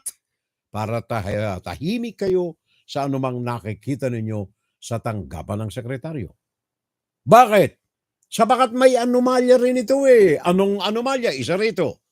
Ano ang tinatawag na YLS? YLS. Ito po ay Youth Leadership Summit. Ang Youth Leadership Summit, ginagawa po yan ng Armed Forces of the Philippines. Para mapalapit, ito ay bahagi ng proyekto ng OCR, Office of Civil Defense, Office of Civil Relations. Nung araw, nung ako'y nandiyan, very active po ako sa OCR nung araw, Office of Civil Relations. Katunayan na madalas tayo sa kampo Aguinaldo nung araw, yan ang kampo ng ating Armed Forces of the Philippines, sapagat nakikipagtulungan tayo sa gobyerno na mapabuti ang kinabukasan ng ating mga kabataan at ng sibilyan na populasyon ng bansa sa tulong ng Armed Forces sa mga kaya nilang gawin sa mamamayan sa magitan ng tanggapan ng Office of Civil Relations. General Pecache, naalala ko tuloy yung aking mga kaalyado riyan nung araw. General Pecache, Colonel Andaya. Nung araw, OCR, ngayon OCD na. Office of Civil Defense. Ano ang trabaho nito? The same almost. Ano yan? Ang ilapit ang armed forces sa taong bayan sa magitan ng mga developmental projects. Ang isa rito, ito ngang Youth Leadership Summit. Ito yung mga kabataan na sa magitan ng mga local government units, LGUs, kinakalap nila para sa isang linggo na Youth Leadership Summit. Ginagawa ito from Luzon, Visayas to Mindanao. Marami. Ang funding nito, pakinggan ninyong maigi, ang funding nito, 100% na pinaghahatian ng local government units at ng Armed Forces of the Philippines. Dalawa yan. Galing yan sa Intelligence and Confidential Fund ng Armed Forces of the Philippines at ang local budget ng LGU. Remember, wala tayong binabanggit dyan ng Deped, ha? Wala. Pero ano ang ginawa dito ng Department of Education? Sa ilalim, walang ibang gumawa nito, kundi sa ilalim lamang ni Sara Duterte. Sa ilalim ng kanyang pagiging sekretaryo ng edukasyon, nakipag-ugnayan siya sa mga miyembro ng Armed Forces of the Philippines sa pamamagitan ng kanilang conduit, ang kanilang taga-ugpong na malapit sa opisina ni Vice President Sara Duterte at saka namumuno sa mga commander ng iba't ibang division at sektor ng Armed Forces of the Philippines. Anong pinalabas ni Sara Duterte?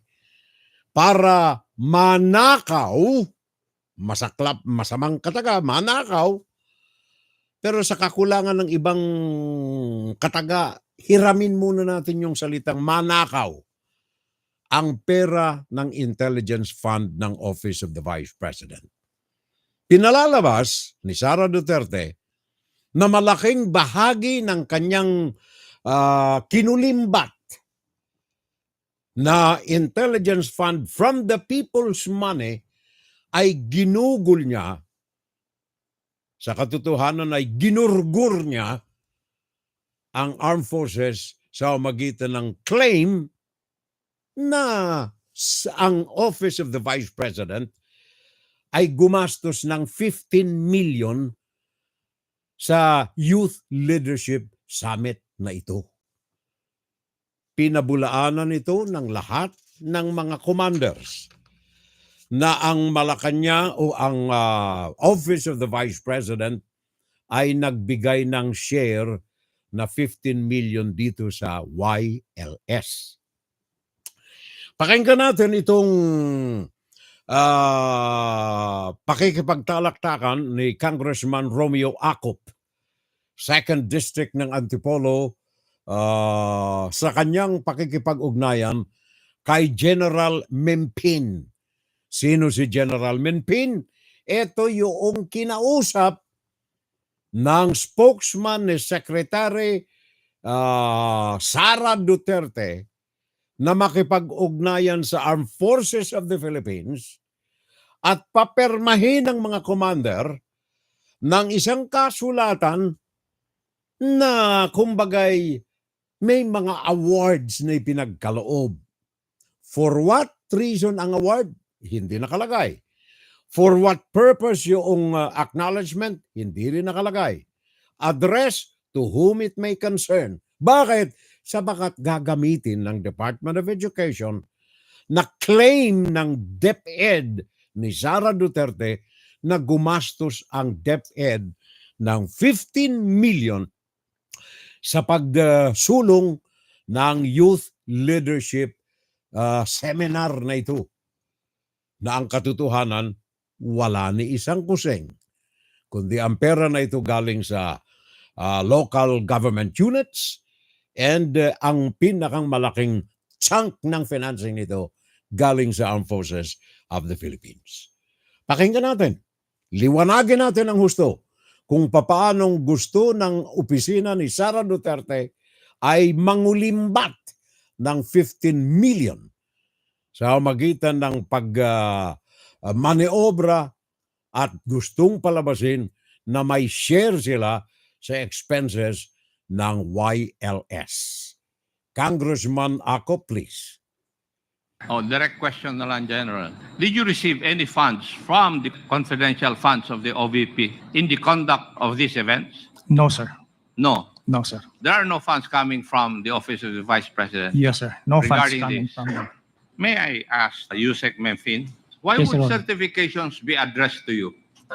Your Honor, Mr. Chair, as I mentioned to a while ago, I was asked by the Office of the Secretary to By get report from the You were asked by the Office of the Secretary. by the Office of the Secretary. and who in the office of the secretary asked you that? Alam mo ba, magaling itong si Akop eh. Office of the Secretary. Ayaw banggitin itong si General Memping ang pangalan. Kaya sabi ni Akop, Congressman Akop, hindi pwedeng magsalita yung Office of the Secretary. Kailangan namin ng tao. Go ahead, Mr. Akop. Go ahead, salita ka na. Tuloy mo. Hindi naman pwedeng magsalita yung office of the Yun. secretary, di po ba? So there must be somebody from the office of the secretary who asked you to do that. And may I know who that is? It's our former Chief of Staff, And who might that be? former USEC Attorney Mike Po po, sir. Your Honor. Yusek Poa, would you agree to the answer of Yusek Mempin? Yes, Mr. Chair, Congressman Akop, yes, I confirm that. That you asked him to ask for the certifications from the different unit commanders of the Philippine Army? If I may... Andale. Mr. Poa. Attorney Michael T. Poa. Undersecretary at tagapagsalita ni Sara Duterte. Para maliwanagan natin, si Sara Duterte gustong palabasin na gumastos ang Department of Education ng 15 million sa mga aktibidades na ginagawa ng Armed Forces of the Philippines at ng local government unit sa ilalim ng Youth Leadership Session or Seminar. In truth and in fact, sabi ni General Mempin, zero. Wala silang tinatanggap. Saan ang galing ang request na ito? Na papirmahin ang mga commanders, mga generals sa iba't ibang rehiyon ng bansa na magpapatunay na merong suporta ang Vice of President's Office. Michael Poa, ang handyman, ang go-for ni Sara Duterte. Sabi uli ni ni Congressman Akop, at ito ang sagot. Gusto sanang magpalusot ni Michael Poa. Let me explain, sabi ni Poa. Pakinggan natin. Explain, Your Honor. The answer is yes. Sagutin mo muna yung tanong ko bago ka mag-explain. Yes Di ba? po. Yes po. Tama yung sagot sa akin ni Yusek Mempin. Yes po. Na kayo po ang humingi sa kanya na humingi siya ng certification doon sa mga units ng Philippine Army na nag-conduct ng YLS. Ang certification nagsasaad na pinatutunayan na may suporta ang Office of the Vice President in one way or the other, may suporta insinuating of a 15 million financial support ng Office of the Vice President sa mga commander na ito na nagsagawa ng kanilang mga YLS sa kanilang mga rehiyon. Nais bang magpalusot ni Poa? Pakinggan natin ang balitaktakan na palusot ni Poa at ang conclusion ni Congressman Ako. Your Honor, if I may qualify, hindi po specifically on YLS. What I asked for was for any accomplishment. Kasi po yung ayon doon sa AOM na natanggap namin, pag nagbigay daw po ng rewards, you needed evidence of success of the information you received from the rewards. I mean, you received through the giving out of rewards. So because of this, I coordinated with Yusek Mempin to see to provide any proof of accomplishment para po doon sa rewards na na-disburse ng confidential funds. You have been in the army, Yusek Memphis, di ba? Yes, Your Honor, Mr. Chair. Ano po ang part ng programang wireless na may kasamang rewards? Which part of the program would require the gathering of information? Kasi yun po yung purpose ng confidential fund ng Deped. Now, which part of this? Your Honor, Mr. Chair, for the conduct of YLF per se, there's no in that particular any areas of that for the rewards, giving of rewards, Your Honor, Mr. Chair. Basahin ko man ng ilang beses yung programa na yon, walang nagsasabi doon na pwedeng gamitin yung confidential fund ng isang agency. Would you agree with me? Yes, Your Honor, Mr. Chair. Yes. So, Yusek Pua, mali po yun. Kasi kitang-kita naman na natin that you asked for these documents to support your liquidation insofar as the confidential fund of the Department of Education is concerned. And yet, you are submitting or you submitted to COA documents to support your liquidation of the confidential fund of the Department of Education. Para makalusot sa COA, nagumastos kami 15 million dito sa wireless ng Armed Forces of the Philippines. In truth and in fact, ni isang kusing wala. Marami pa tayong gustong iparinig dito pero nais kong i-conclude etong issue na ito sapagat meron pang mahalaga. Saan ka nakakita na ang tawag ng Office of the Vice President, Safehouses, ang renta per night, 56,000 a night. Ba anong klaseng luxury palace ito? 56 million. I mean, 1,000 a night. A night, mga kapitbahay. So, tapusin muna natin itong issue ng wireless. Sa magitan itong mga conclusions na binigay ni Congresswoman Jerville Luistro. Ito po ang mga congressmen na nais kong mga saluduhan sa pagbulatlat ng mga kasalaulaan. Walang takot maging ang ito ay galing sa tanggapan ng makapangyarihang family dynasty.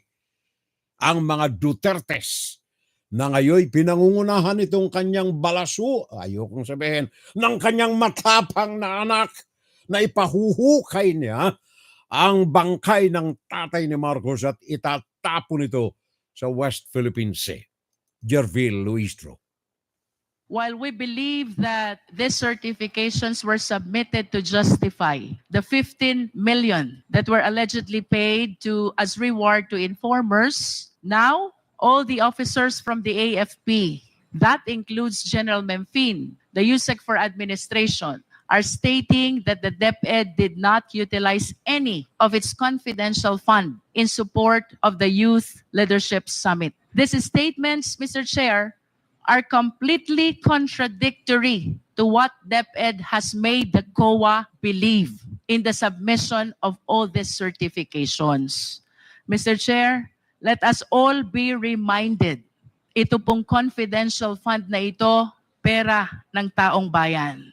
We, all of us, are accountable to the Filipino citizens. Public office is a public trust. We should be accountable to the people at all times. And I do not understand why these people who are supposed to explain the 15 million is totally unaware of the same, because they are saying that they never use the Deped fund and what they use is the fund of the AFP. While we understand, Mr. Chair, that confidential fund by its nature is not encouraged to be scrutinized, there is nothing under the law that prohibits the same as well. There are important observations, Mr. Chair. Number one, among all civilian agencies, Deped is one of the very few with confidential fund. 2, DepEd had this confidential fund only in 2023 and never in prior time. 3, while the DND, which has a mandate to address the national security, has 37 million confidential fund only, the DepEd, which mandate does not include national security, has 150 million confidential fund.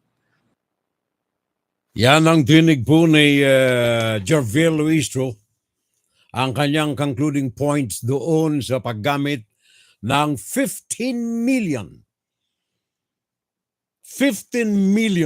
pera ng taong bayan sa ilalim ng Department of Education sa pamamahala ni Sara Duterte, ang kanyang pagtuturo kung paano lustayin ang pera ng bayan, ang hindi niya pera, para sa mga bagay na kapritsyo ng kanyang katawan.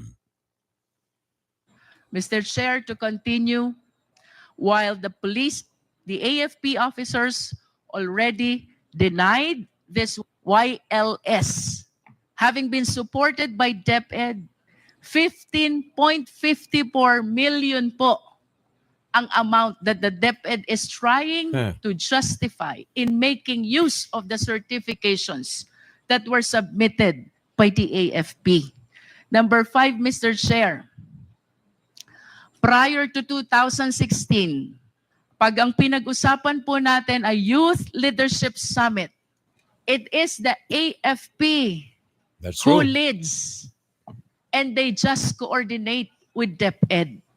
But on the report that was given by COA, it seems to appear that the one leading the Youth Leadership Summit is the DepEd in coordination with AFP. Magnanakaw, ano? Baliktad po ito.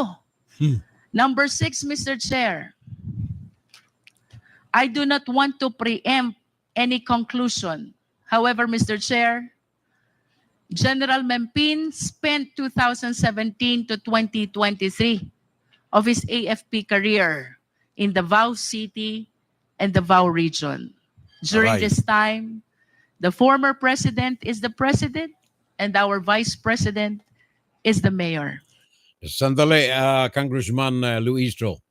Ito pong si General Mempin, kagaya ng napakinggan ninyo, ang naging tulay, nagsagawa ng pagkumbinsi sa mga provincial commanders at mga generals na magsumiti noong papel na yaan na hinihingi ni Secretary POA on behalf of Secretary Sara Duterte. During those time, Mr. Chair, Davao City, while it is authorized to have and to utilize confidential fund, I believe has one of the highest confidential fund among the LGUs in the entire country. I hope the Secretary can produce the data. I wish to ask, Mr. Chair, ito bang lahat ng ito ay coincidences? Hindi po. Congresswoman Luistro, thank you. Hindi po coincidences yan eh. Ito'y plinano. Sabagat masarap na magturo ng paglustay ng pera ng taong bayan ng kahit sa anong gusto mong gawin. Kagaya nitong Safehouses, pwede nating nakawin ang pera ni Juan de la Cruz at sabihin natin ginastos natin ito bilang aktibidad ng gobyerno kagaya ng kanyang depensa. Just today, Saturday, ang gobyerno naman talagang gumagastos yan milyon-milyon araw-araw para ituloy ang mga pagtakbo nito. Palusot ng inyong Vice Presidente. Bakit? Sabagat ito, Office of the Vice President spent from December 21 to 31, December 21, 10 days. Gumasto sila ng milyon-milyon. For example, 1 million spent in 11 days. Meaning to say 909,000 a day. Marami bang projects naman kasi siguro? Hindi. isang kwarto ng hotel. Isang kwarto ng hotel, December 26, 1 million, ginastos ito in 11 days sa isang kwarto lamang ng hotel. Gumagastos ng almost 1 million. To be exact, 909,000 a day or 1 million in 10 days sa isang hotel diyan sa tanggapan ng Vice Presidente na siyang umakupan ito. Hindi lamang yan. Another hotel. Hindi hotel palasyo na ito Ang tawag nila rito ay Vice Presidents or Deped Safehouses. Tinitirhan ng Vice Presidente sa kanyang mga pinupuntahan. 11 days from December to December 22. 750,000. Meaning to say, every day, gumagastos siya 68,182 a day sa kanyang safe house. Another one. Maraming safe houses po ito Kaya nga ba't ang lahat ng total nito umaabot ng 125 million Tingnan ninyo itong mga resibo na ito. Yung mga resibo po na yan, mga kababayan ko, itong resibo na yan, ay walang nakalagay na pangalan kung ano man ang mga importante. Tinanggap lamang ito ng ating COA. Walang niha, walang ho, walang investigasyon, etc. Ebidensya na Gumastos sila ng ganitong halaga. Magkano ito? 500,000 spent in 11 days. Or every day, gumagastos sila sa kwarto na yan ng 45,455 pesos a day for 11 days. From December 11 to December 21. 750,000 for 11 days from December 12 to December 22. Or 68,182 a day na ginagastos ng Vice Presidente ninyo. And then another safe house, 1 million spent in 11 days from December 16 to December 26. Or gumagastos ng 909,000 a day. Safe houses ng inyong Vice Presidente sa ilalim ng Department of Education. Sabi ng salitang kanto, masiba sa pera ito Salitang kanto yan Hindi ako gumagamit ng ganyan salita. Sinasabi ko lang yung kasalitang kanto. Anyway, salita naman ni Vice Presidente, anong sabi niya? Huhukayin ko ang tatay ninyo. At itatapon ko sa West Philippine Sea. Di salitang kanto. Magsalitaan tayo ng kanto. Ito ang pagtuturo ng inyong Vice Presidente sa paglustay ng pera na hindi kanya pera ni Juan de la Cruz.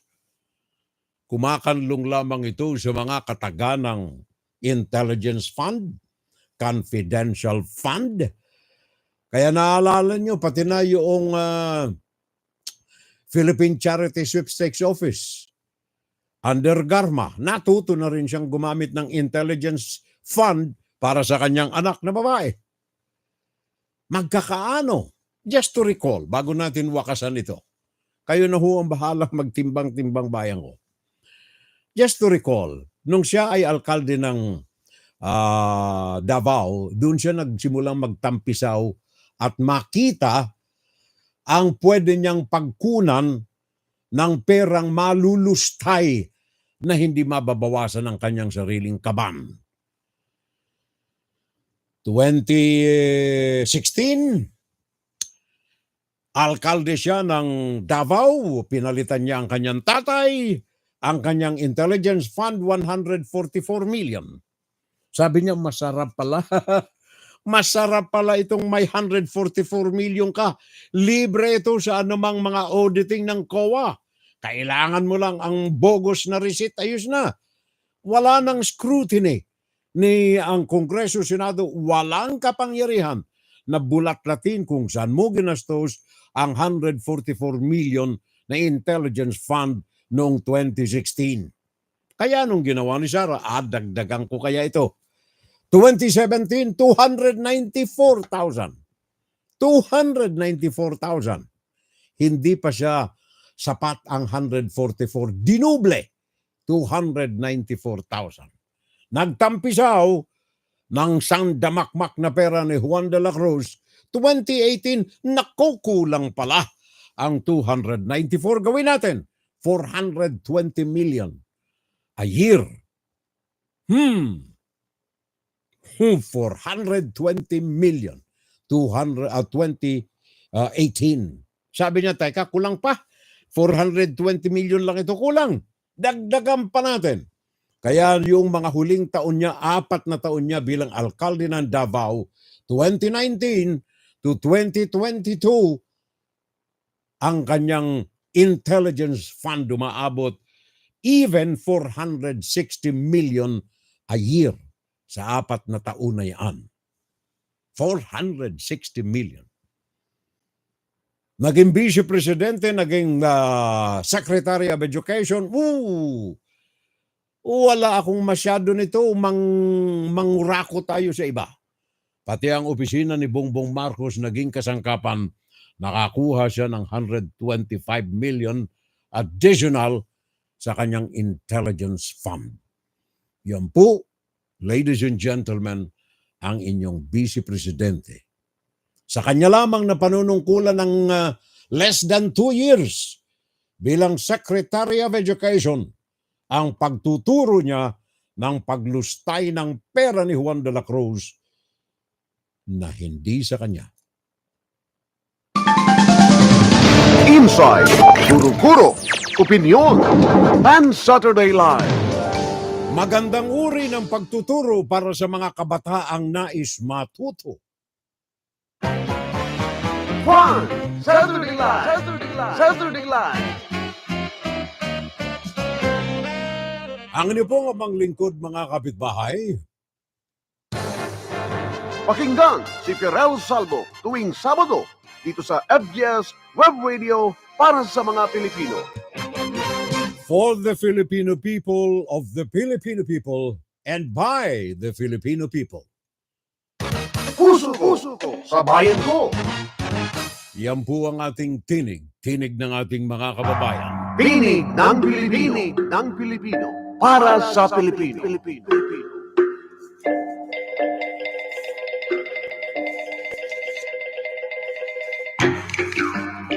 Well, kayo na bayan ko ang bahalang tumimbang-timbang sa mga bagay na pinag-usapan natin.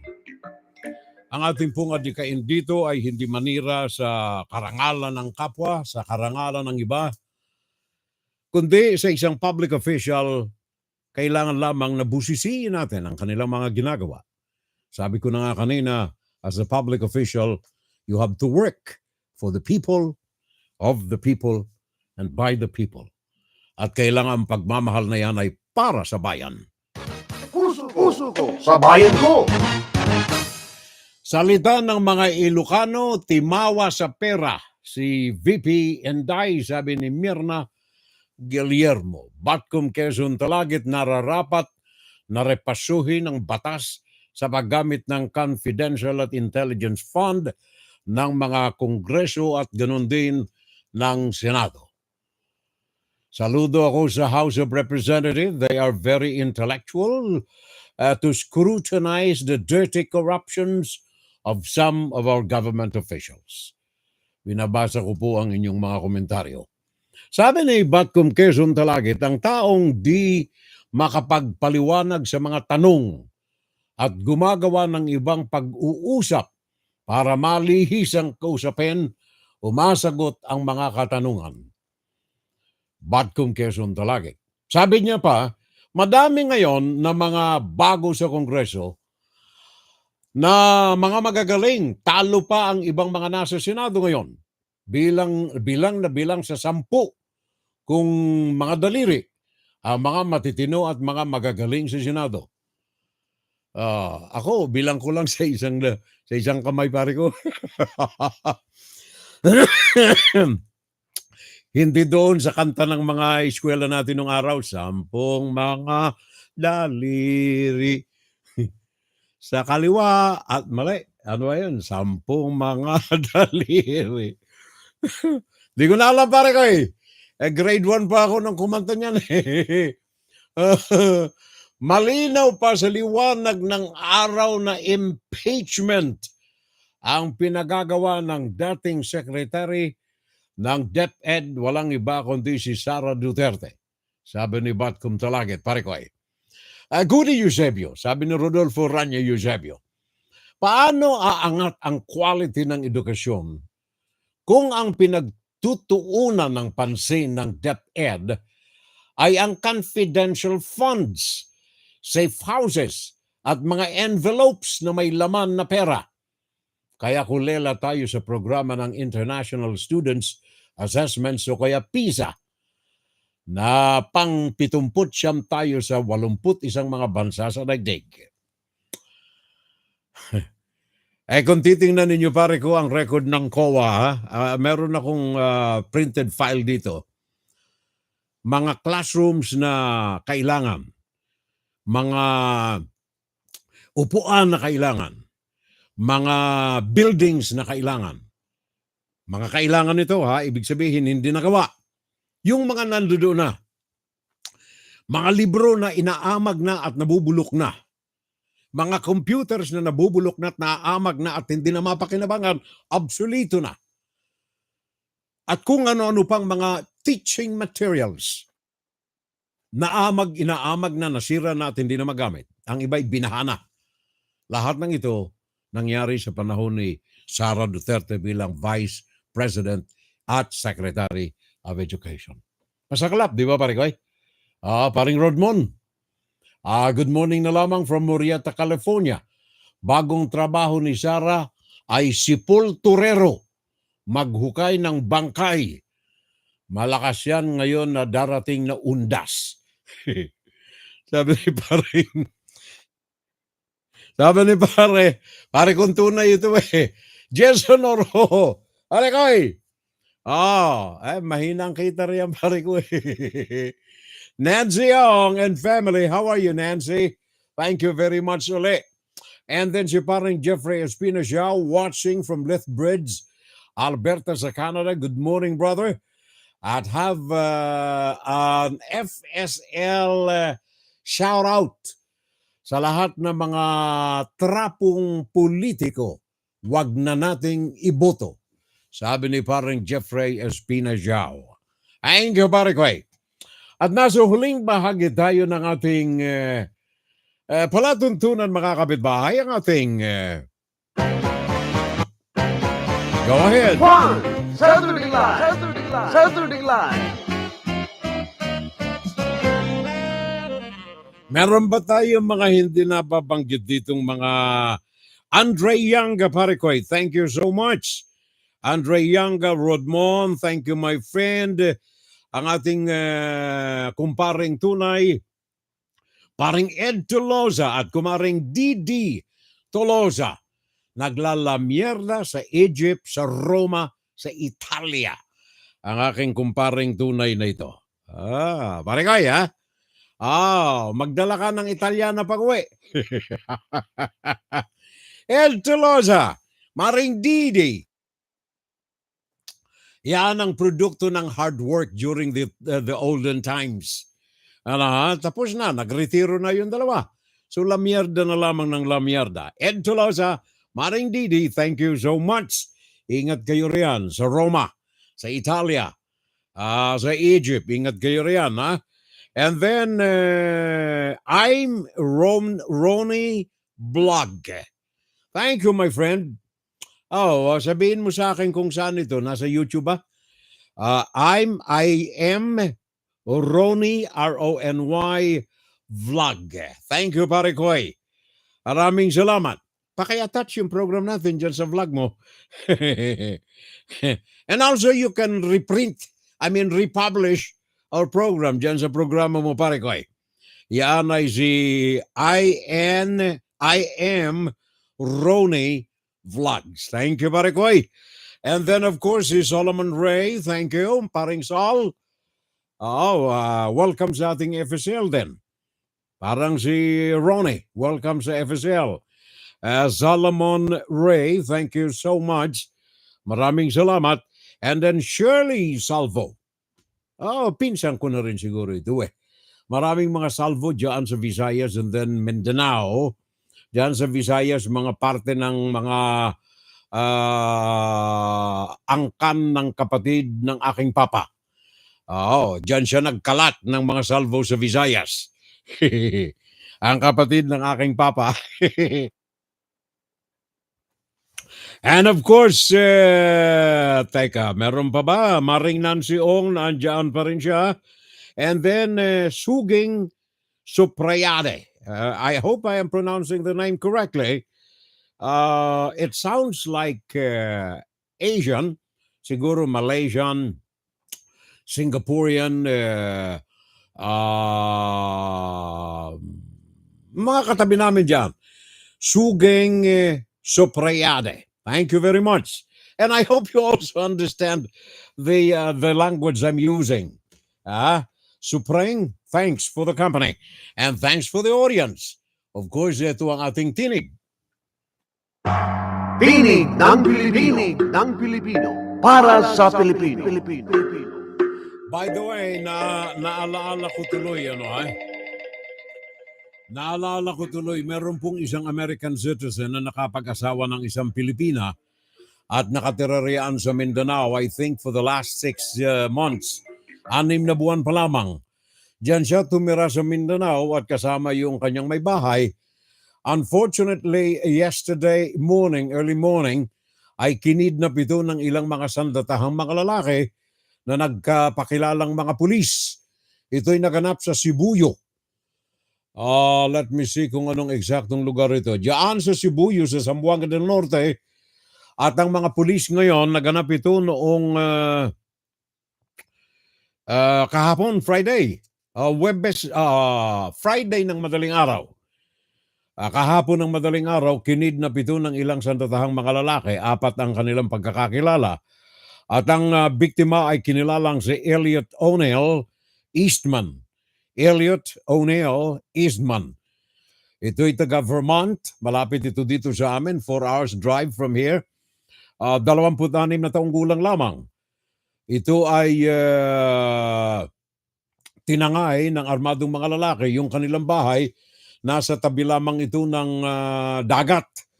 Kaya madaling na itakas pagkatapos na ito'y barilin sa paa nang ito ay mag-resist. Na sumama sa mga armadong lalaki na nagpakilalang mga pulis, binaril siya sa paa. Ikinarga sa bangka at ito ay itinakas. Ngayong araw na ito, sa araw na ito ng Sabado, ayon sa mga otoridad natin ay meron na silang mga lead na tinutugay-gayan at maaaring masakotin nila anytime ang mga salarin. Pakinggan natin ang report na Rainiel Pawid ng News Television 5. Ito'y ilalamang sa mga reports.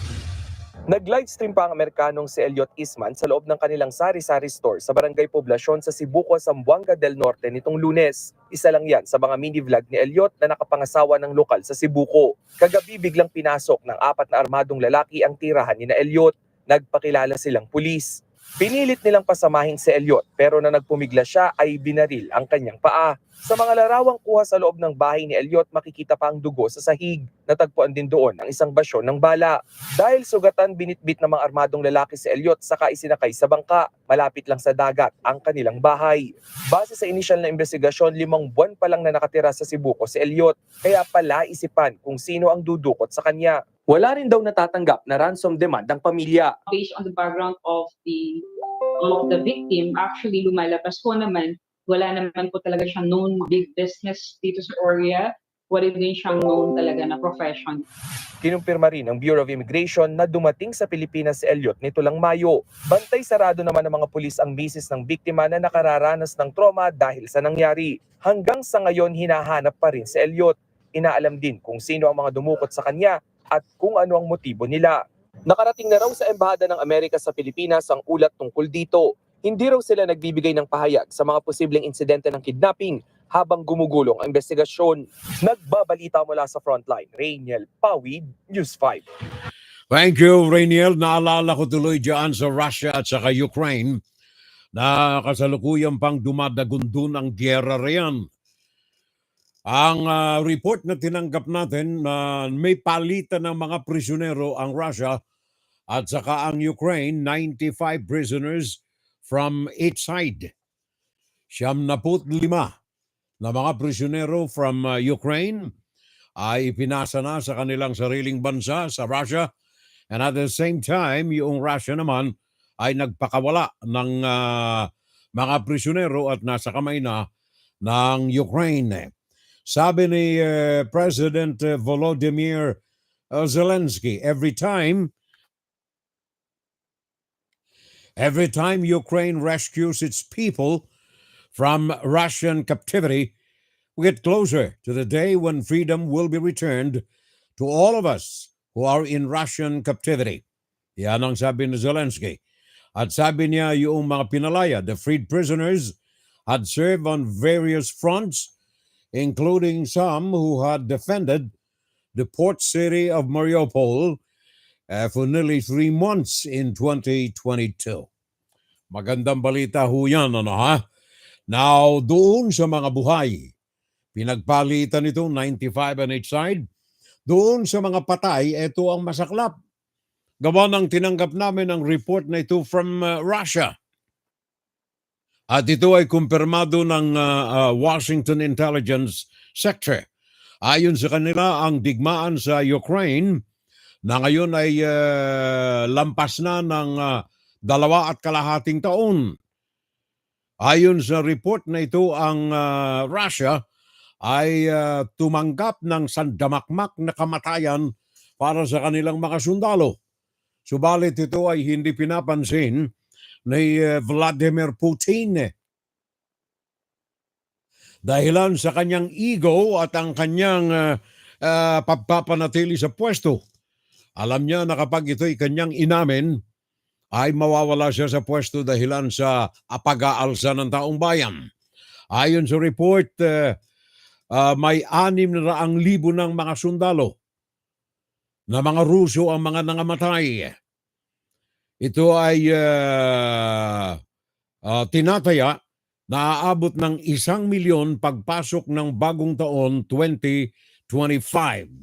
Ito ay dahilan sa patuloy na sagupaan ng magkabilaang panig at hindi inaasahan ni Vladimir Putin na matindi ang depensa ng bansa ng Ukraine. Tinagurian ito ng mga media men na mga meat grinders. Ang mga lugar na kung saan ay kinasawian ng buhay ng maraming mga Ruso sa loob ng bansa ng Ukraine. Narito ang isang military report. As the war in Ukraine drags on, now past the 2.5-year mark, the truth about Russia's staggering losses is becoming impossible to ignore. While the Kremlin stays silent, the mounting graves across Russia tell a chilling story. In 2023 alone, Russia has spent $2.5 million expanding cemeteries, a grotesque sign of the war's true human cost. This isn't just a statistic. It's double what was spent in 2022 and 6 times the amount in 2020. But the real horror is what's still to come. At the current rate of death, experts predict Russia's troop losses will surge to 1 million by 2025. Think about that. 1 million soldiers gone. The last time a single nation saw such devastation was during World War II, a cataclysm that reshaped the world. Now Russia is hurtling toward this grim milestone in a war Putin refuses to stop, dragging his country deeper into the abyss with every passing day. So how has it come to this? How did one of the world's most feared military forces turn into a machine that consumes its own soldiers faster than it can replace them? And how long can Russia continue throwing men into the meat grinder before it collapses entirely? As of August 28, 2024, Russia has lost precisely 618,960 troops in Ukraine, according to the General Staff of Ukraine's armed forces. This figure includes both fatalities and soldiers who've been so severely injured on the battlefield that they're no longer able to serve. If you're wondering about the proportion, The Economist reports that for every Russian soldier killed in action, there are roughly 3 to 4 wounded. A leaked document from the US Department of Defense leaves room for an even higher number of losses.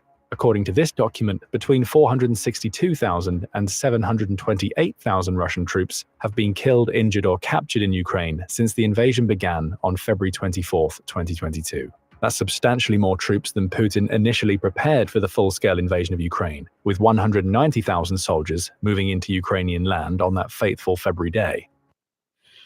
Kami nakikiramay doon sa pamilya ng both sides na nawala ng kanilang mga sundalo.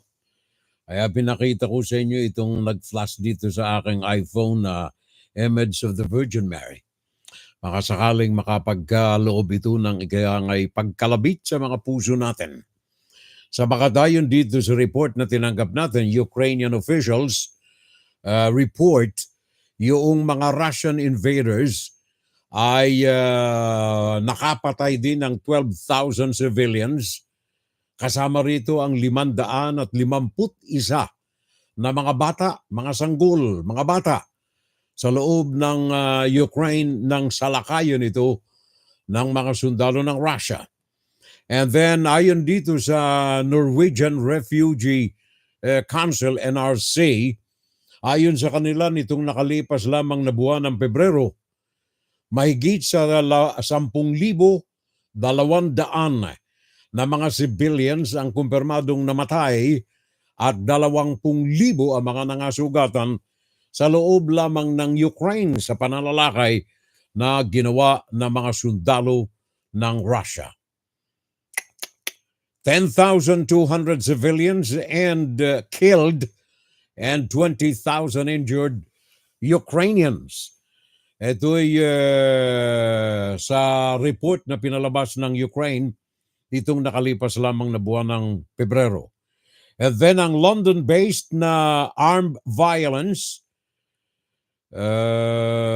Action on Armed Violence, ito po isang charitable organization. Sabi nila, 7,000 mahigit ang mga nangamatay sa Ukraine sa buwan lamang ng September 23, and more than 20,000 civilians ang mga nangasugatan.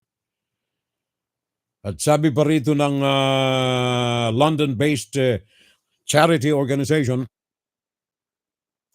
95% ng civilian casualties na ito ay naganap sa mga populated civilian places and cities sa loob ng Ukraine. Sa loob lamang ng Donetsk sa Ukraine.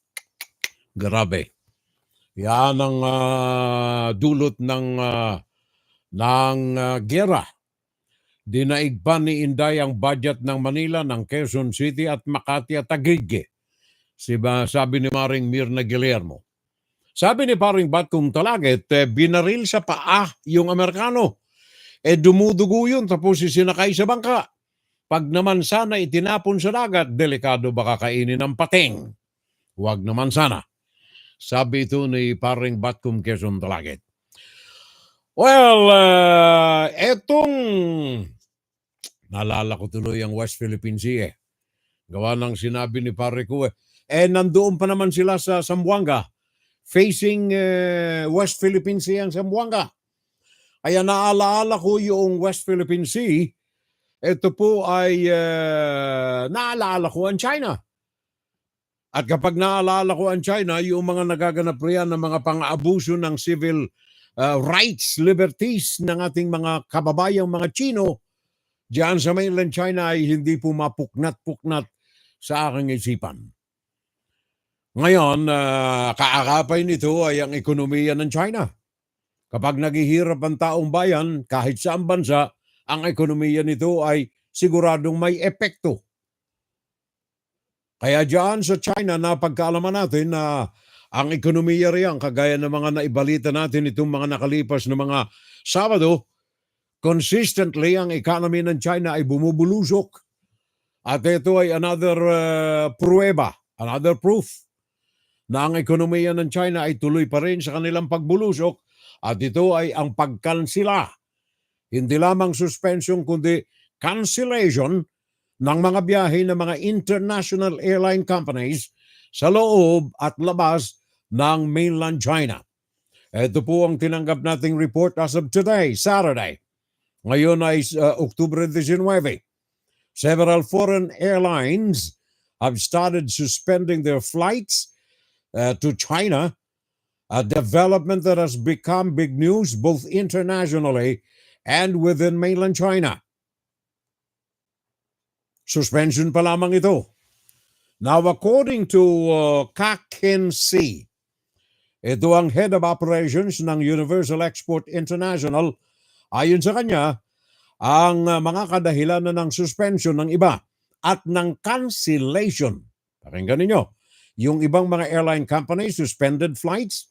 Etong ilan ay cancellation of flights. The reason behind na lumalabas, nahahantad, ayon dito kay Kakin C, ang pinuno ng operations at International Export, Universal International Export, ayon sa kanya, ang real reason behind the suspension and cancellation is because of the operating costs.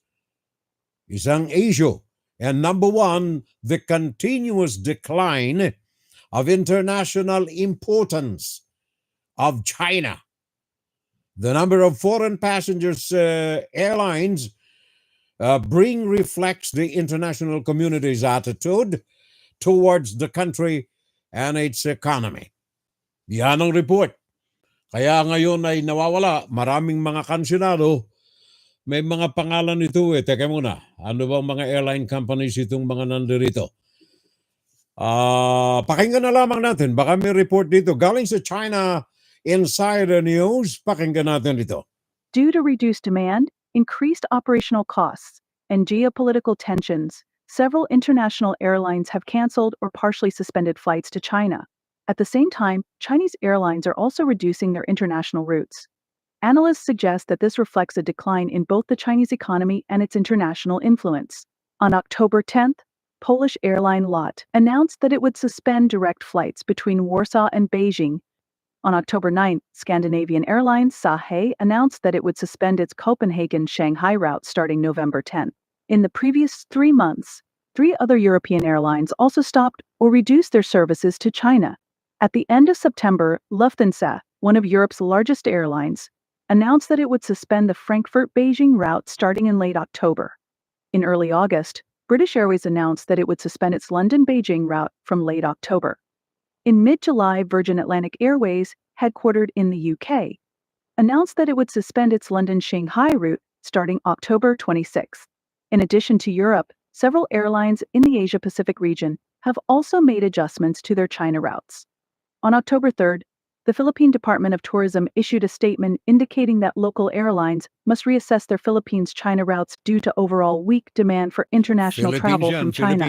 Data from global flight statistics provider OIG shows that Philippine Airlines has reduced the frequency and number of routes from Manila to China. In mid-July, Royal Brunei Airlines announced that it would suspend flights to and from Beijing starting October 27. In mid-May, Qantas Airways also announced that, given weak market demand, it would suspend its Sydney-Shanghai route from July 28 with plans to resume once the situation improves. Routes to China, once highly contested by airlines, are now being abandoned, which shows that China's investment and tourism markets are no longer what they used to be. It also highlights the enormous downward pressure on China's domestic economy. Flights between the United States and China have seen limited recovery. Thank you. China Insider Report. Napakinggan ninyo. Nakita ko itong report na ito na may kaugnayan sa economy as I was printing out that news from Insider. Nakita ko itong report sa economy ng China. Ayon dito, ang ekonomiya ng China patuloy na bumubulusok, facing a number of challenges including property market crisis, the high debt of China, and the shrinking labor force of China. Kung matatandaan ninyo, nilimitan ng Chinese Communist Party ang panganganak ng mga pamilya. Kailangang isa na lamang ang kanilang ipanganak bawat pamilya. Ngayon, ito pong desisyon na ito ng China ay bumabalik sa kanila. Gawa na ngayon ay umuunti sa statistika nila ang inaasahan nilang labor force sa mga darating na taon. Ayon sa ilang mga ekonomista ng China, binanggit nila ang International Monetary Fund na ang pagtitiwala ng International Monetary Fund sa ekonomiya ng China ay nayayanig. The financial or economic collapse is not inevitable, sabi ng IMF. Hindi maiiwasan. So, pakinggan natin ano ba ang report na may kaugnayan dito sa sluggish economy. And then the consumer confidence is sagging. Hindi ho ito banana. Ito ay sagging. Pakinggan natin. Lumalaylay, kumbaga sa Tagalog. Pakinggan natin itong report na ito. Ano nga ba talaga ang tunay lagay ng ekonomiya ng China, kapitbahay ng Pilipinas? China's financial storm is imminent. After the central bank stabilized the exchange rate and the stock market, the offshore RMB exchange rate once rose above 7. After that, state-owned enterprises, powerful capital, and Wall Street capital sold stocks at high prices and exchanged them for US dollars to leave the market. China has seen a double kill of stocks and currencies, with A shares plummeting 16% in 3 days, and the RMB dropping 1,600 points in a week. Today, October 15th, it fell to 7.13, a 2% drop in 2 weeks. In the next 2 weeks, it may be highly probable that the RMB breaks 7.3 and A shares break 3,000. The stampede selling of A shares and the exchange of funds for US dollars have become the norm, and the possibility of the double kill of stocks and currencies turning into a financial storm is increasing. China is intercepting capital outflows. In addition to restricting the transfer of funds and currency exchange, it has begun to tax the overseas investment income of the super rich. In recent months, some wealthy individuals in major Chinese cities have been asked to conduct self-examinations or have been summoned by tax authorities. People familiar with the matter said that the individuals contacted will face investment income taxes of up to 20%. Some of these wealthy individuals have at least $10 million in offshore assets, while others are shareholders of listed companies in Hong Kong and the United States. The cold winter of China's economy has begun, and a financial storm is imminent. The financial storm is imminent. Hindi maiiwasan na andyan na sa bambangan, na andyan na sa pintuan ng China. And in fact, nabanggit ko kanina, ang International Monetary Fund ay nagpahayag na rin na hindi maiiwasan ang patuloy na pagbulusok ng ekonomiya ng China, dahilan na rin ito sa mga pagkakamaling ginagawa ng administrasyon ni Xi Jinping. China's property market is in crisis, sabi ito ng World Bank. And then the construction, the new and the reconstruction in real estate is down by 60%. Babala ng World Bank sa mga nais makipagnegosyo sa China. Pakinggan natin. According to Bloomberg, the World Bank warned on October 8th that China's economic growth is expected to slow further in 2025. At the same time, given the changes in global trade and investment flows and the increase in policy uncertainty, in the short term, the World Bank said in its semi-annual economic outlook report that China's economic growth rate is expected to decline from about 4.8% this year to 4.3% next year. Speculative enthusiasm and market risks coexist. At the Politburo's economic meeting on September 26th, party leader Xi Jinping unusually admitted that new situations and problems have emerged in China's economy. This shows that the Chinese economy has reached an extremely dangerous point. At the very least, those in Beijing feel that the safety of the nation is at risk. The collapse of the Chinese economy has opened the possibility for social unrest, which could shake the CCP's rule. On the 26th, Li Changpeng wrote that Chinese people once knelt to the government in groups, then jumped off buildings and bridges in groups, and now it has become common to kill officials. This reflects a transition from belief in a better future to despair, where one life is exchanged for another, a symbol of the times. News Investigation commented that the main strategy of these economic rescue policies is to print money. First, the central bank announced that it would print money to save the stock market. The Politburo then held a meeting, encouraging the financial sector to spend more on infrastructure, ensure the delivery of housing projects, and support bankrupt real estate companies. If money runs out, the central bank will print more. This essentially reverts the central bank and the finance department, which were separated in 1994, to the model where the government can print money at will. This is alarming. News Investigation predicted that within a year, hyperinflation will hit, and another large economic cycle will begin. Wow! Ano yun? Mass suicide ng mga Chinese to umaakit sa mga matataas na palapag ng gusali patapos sabay-sabay silang tumatalon. Dahilan sa kawalan ng pag-asa. At wala silang masandalang gobyerno sapagat ang gobyerno ang pumipiga sa kanila. Alam mo yung kasaysayan ng China, ito'y pahapyaw lamang na kaalaman natin. Alam niyo ang China ay talagang, anong tawag niyan, minaliit ng husto.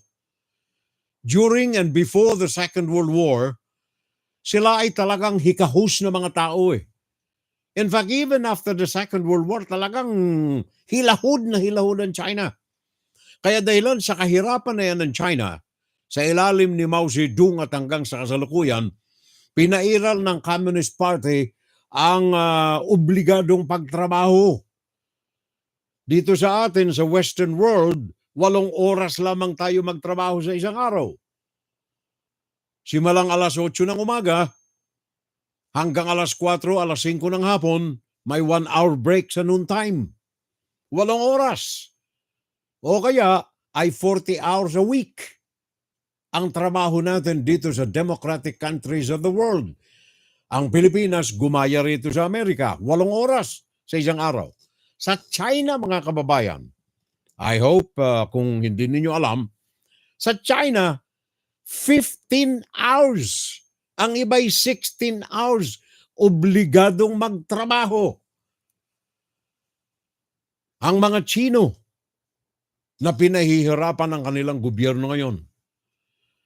Kaya kahit sila'y umunlad na, dahilan sa pagnanakaw ng teknolohiya sa ibang mga Western countries, lahat naman ng nangyari sa China ay mga pagnanakaw ng teknolohiya abroad.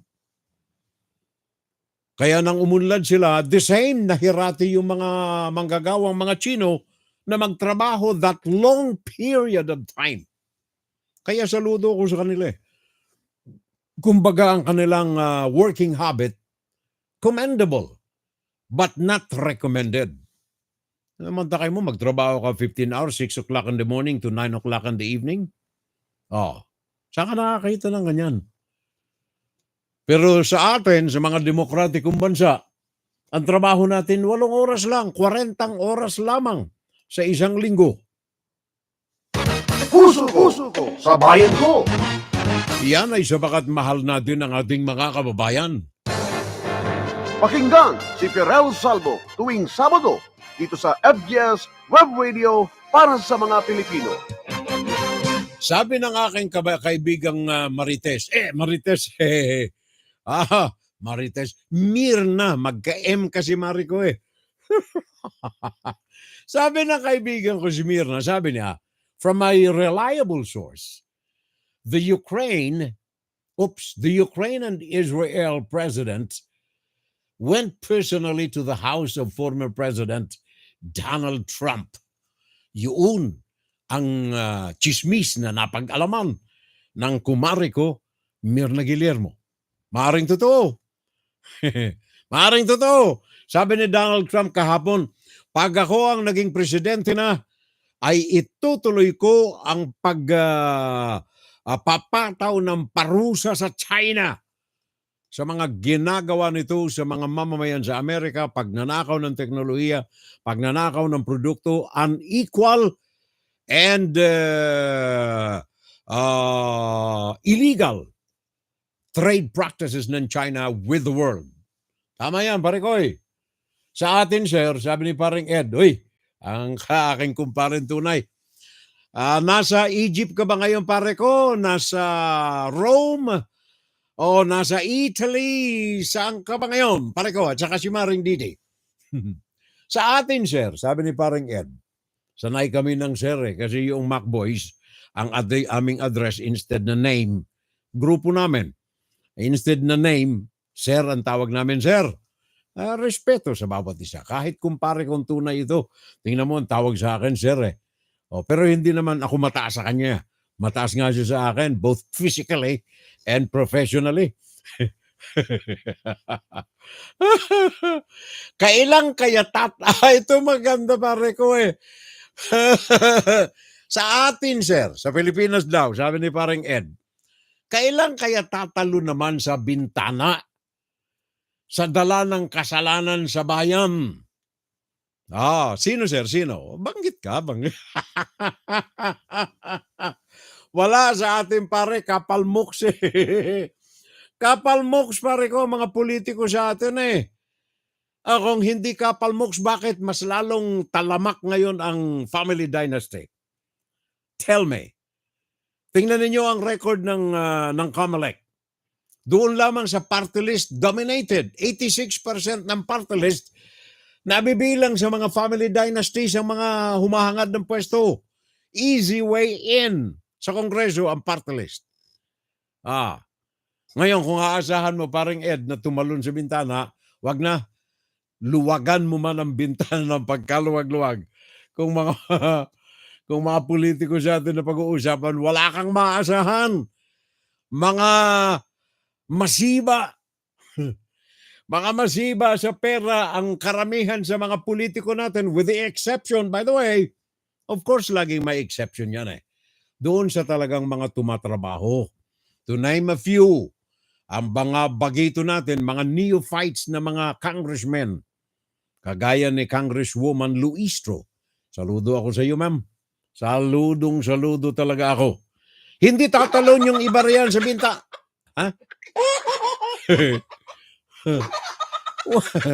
Wala.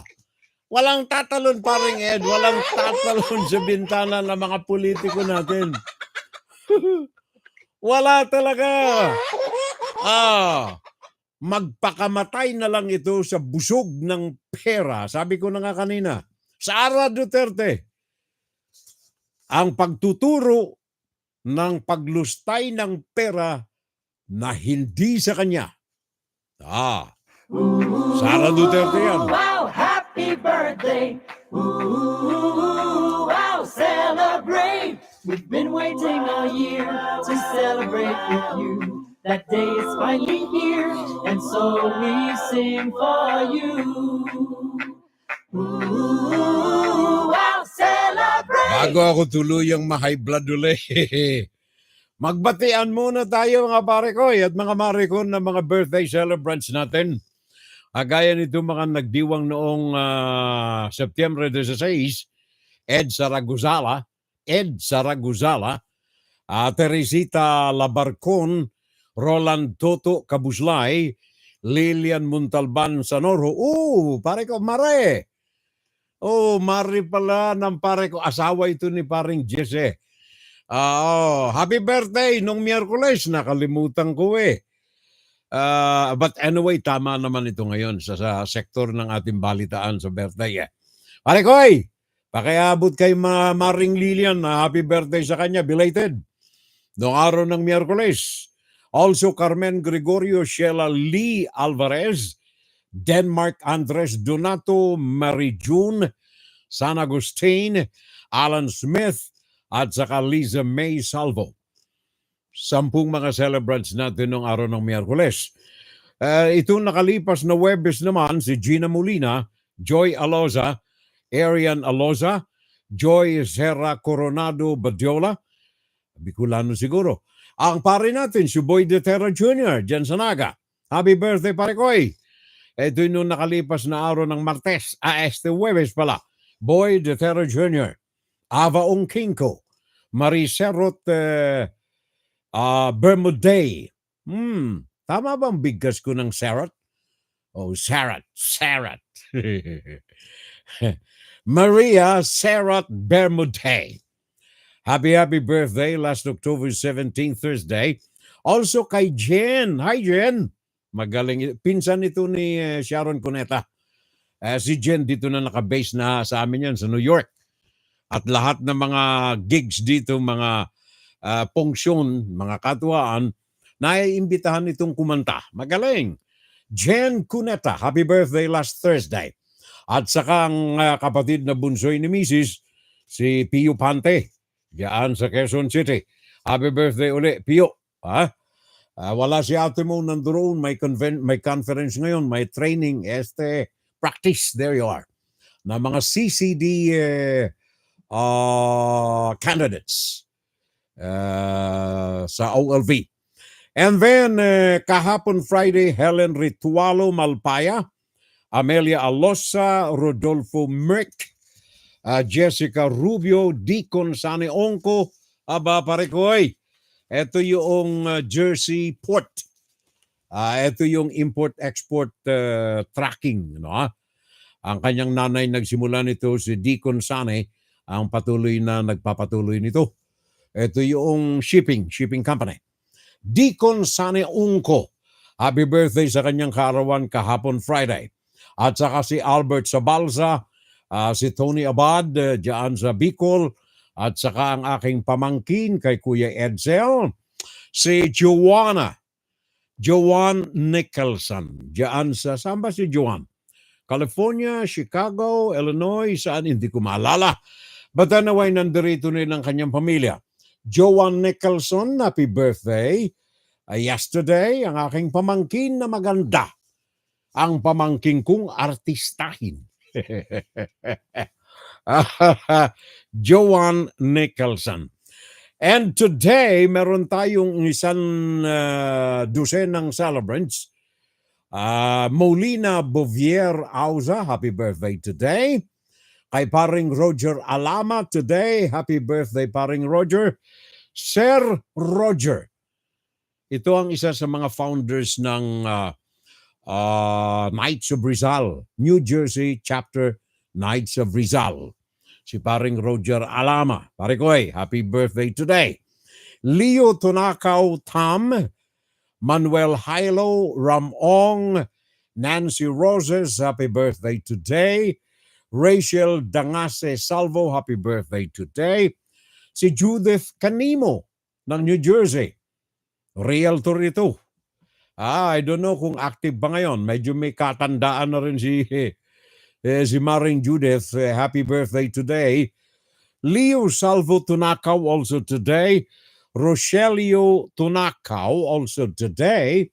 At saka kay Maring Laura Garcia. Magaling na nurse ito at professor sa nursing. Laura Garcia. Happy birthday today, Maring Laura. Nakasama kong una ito sa itinatag namin ni paring Ed Tulosa na Toastmasters. Jersey Toastmasters. Isa sa mga kasama namin riyan si Maring Laura. Happy birthday today, Laura Garcia. And tomorrow si Jemmy Santiago, Edgar Lauron, at saka si Anthony Gaduspane. Happy birthday tomorrow, Sunday. On Monday, Bernadette Rocco Garcia, Merz Nabur, Corazon Relativo, si Mayor Jovi Fuentebella. Aba, Maricoy. Pare ko pala. Happy birthday on Monday, Jovi Fuentebella. Siya ang alkalde namin ngayon dyan sa aking lupang tinubuan, Sangay, Camarines Sur. Happy birthday on Monday. Also, Jezreel Dapiton, Razon de Leon at saka ang aking pamangkin kay Atinena, David Jehu Mordeno. Happy birthday, David. Ito'y pamangkin ko kay Atinena, ang aking kapatid na nanonood sa atin ngayon ay Atinens, diyan sa Legazpi. Regards to the whole family. Sa lahat ng mga pamangkin ko riyan. Hindi ko nababanggitin kasi baka may makaligtaan ako, magtampo pa sa akin Lahat sila. Na mga pamangkin ko dyan kay Ate Lens. Diyan sa Legazpi. Happy watching to all of you. Sa Martes naman, finally, si paring Resty Toots de Queros. Pare koy, magaling itong kasama ko sa journalism. Ito'y magaling sa periodiko eh. Resty Toots de Queros. Happy birthday on Tuesday. Rolly Diala, Snowbel Sanchez, Jesse Barachetta, Leonildo Tolivas, Marevic Barazona, Lilia Barazona Fabula. Bah, ito pamangkin ko rin. Ang dami kong mga pamangkin eh. Nung last count ko ng mga pamangkin ko, nasa 1,000. Lahat na ha. Pati na yung mga kaapu-apuan ko eh. 1,006 something eh. Direct lang yan ha, from my mama to papa. I don't know now. Hindi ko na alam. Si Liliza Barazona, isa sa mga pamangkin ko. Galing naman ito sa aking kapatid na nandoon na sa second floor, si Abigail. Anak naman ito ni Ate Biget. Liliza Barazona Fabula. Alright, happy birthday sa inyong lahat mga kapitbahay. Mga pamangkin, mga kamag-anakan, happy birthday! Ooh, wow, happy birthday. Ooh, wow, celebrate. We've been waiting all year to celebrate with you. That day is finally here, and so we sing for you. Ooh, wow, celebrate. Yung mga pamangkin ko riyan na puntahan ninyo ang inyong mga pinsan. Pamangkin ko pa na isa. Si Arminias.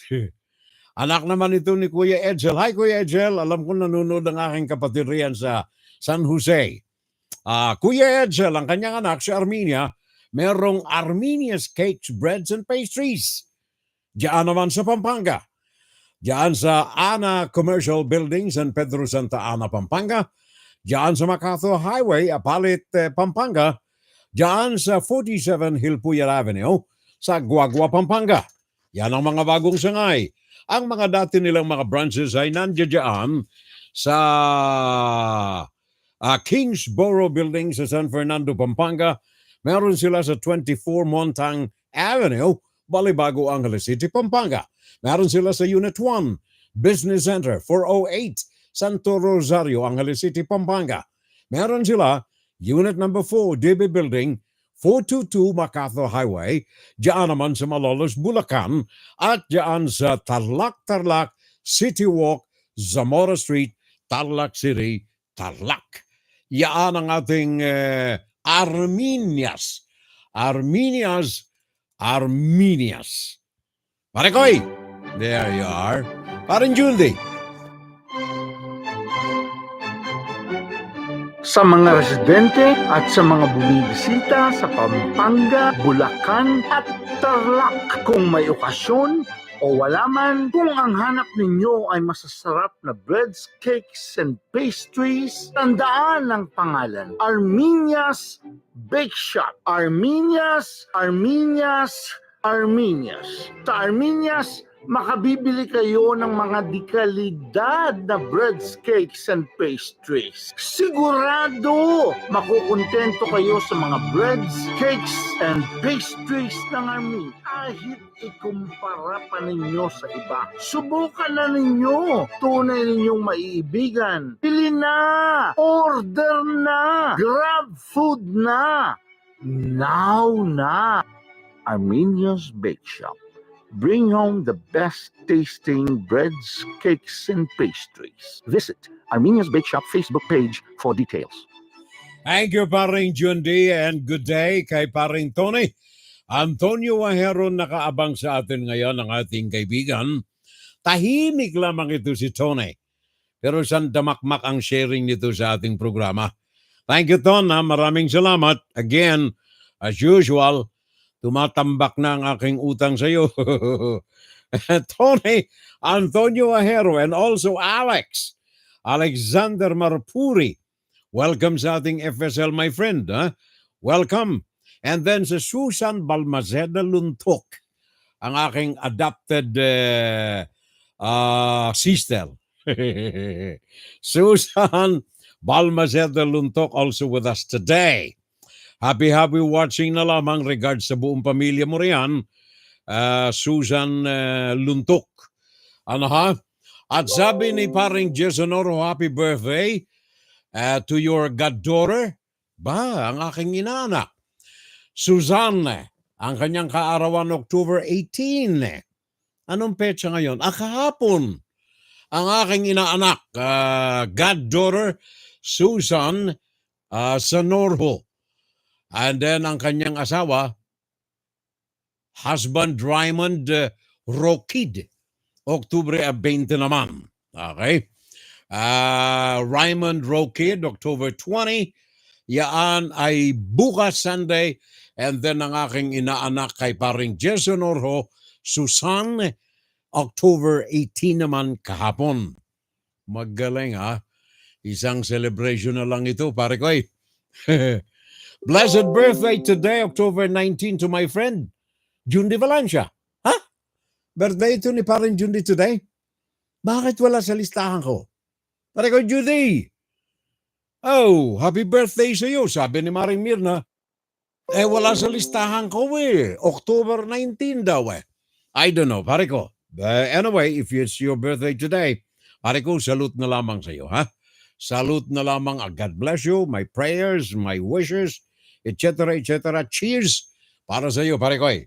Parang June de Valencia. Extend also my belated birthday greetings to Major General Alex Ferrer Balutan, ang kanyang kaarawan itong nakalipas na Oktubre 17, araw ng Huwebes. Happy birthday belated General Alex Balutan. There you are. Sabi na rin ni Maring Mirna Guillermo, tatalon yan pero babagsak sa magarang swimming pool. Sabi ni paring Jason Orho. Sabi kasi ni paring Ed sa atin sa Pilipinas, kailan kaya tatalo naman itong makaito sa bintana? Dala ng kasalanan nila sa bayan. Sabi ni paring Jess, tatalo niyan mga pare ko. Pero doon sa magarang swimming pool. Yon ang ating mga balitaktakan ng mga kasama natin sa FSL. Pakinggan si Ferel Salvo tuwing Sabado dito sa FGS Web Radio para sa mga Pilipino. Naalaala ko tuloy yung bintana. Ito'y hindi tumalon, kundi noong magpalipad ng drone itong mga miyembro ng IDF, ng security ng Israel Defense Forces. Nagpalipad sila ng drone at pinapasok nila roon sa gusali, nakabubomba lamang nila. Na ayon sa intelligence reports na natanggap ng IDF, may mga high-ranking officials ng Hezbollah, mga Hamas, doon sa naturang gusali na ito. Kaya ang ginawa ng IDF, nagpalipad ng drone, pumasok doon sa kabubomba lamang ng gusali. Nakita nila may isa pang lalaki. Nakaupo sa sofa. Nababalot ito ng mga alikabok na galing sa mga sumabog na pader. Kaya ang ginawa ng IDF, pinutukan uli ng bomba yung naturang gusali.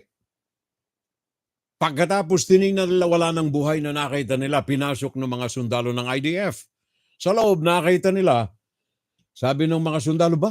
Parang familiar sa akin ang mukha nitong mama na ito Ang kanyang relo, mamahalin. Ang kanyang damit, ordinaryong hindi uniforme, hindi pang executive, pero parang kilala ang pagkatao nito.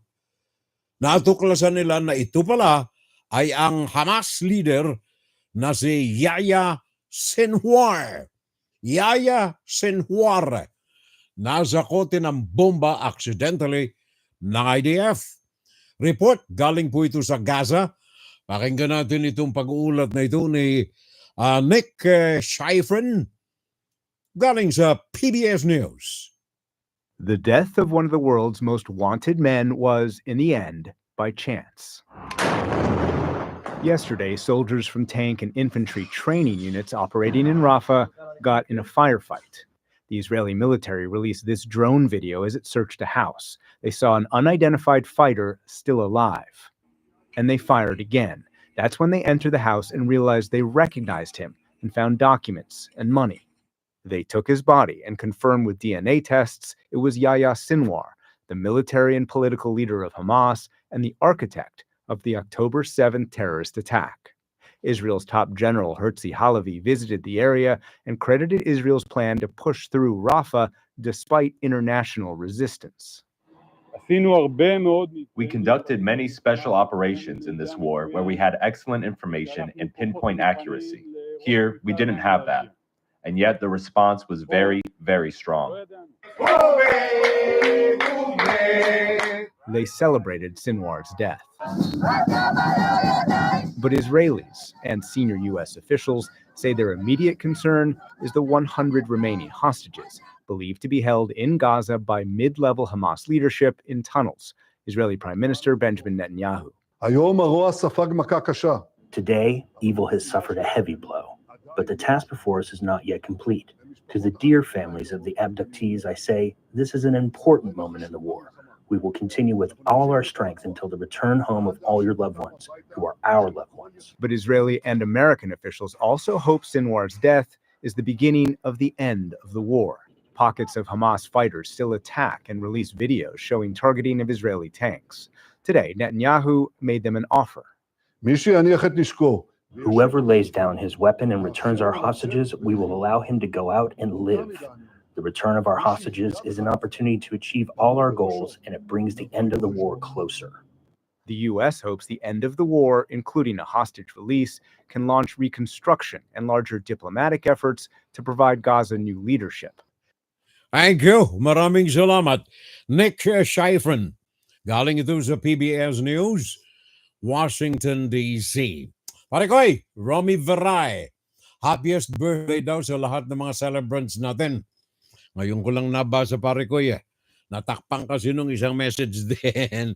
But anyway, thank you, paring Romy. Romy Veray dyan sa YouTube. And to all the silent audience sa YouTube, dumarami ang ating pamilya riyan. Thank you so much. By the way, maalala ko lamang bigla. Meron ako kasing kaibigan na humihingi ng permiso sa akin Kung maaari daw na maiklip niya yung programa natin sa kanyang vlog, by all means, pare ko, wala tayong problema riyan. Lagay mo. Yung vlog natin o kaya, kasi nabanggit niya sa akin yun, si paring Ray.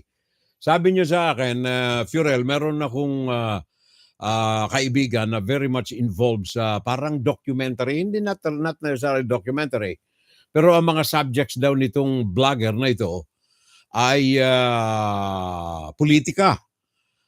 At kumukuha sa atin ng information, kumbaga, pinakikinggan yung ating programa, yung ating insights, kinukuha rin yung mga data. Like yung ginawa natin ngayon na data.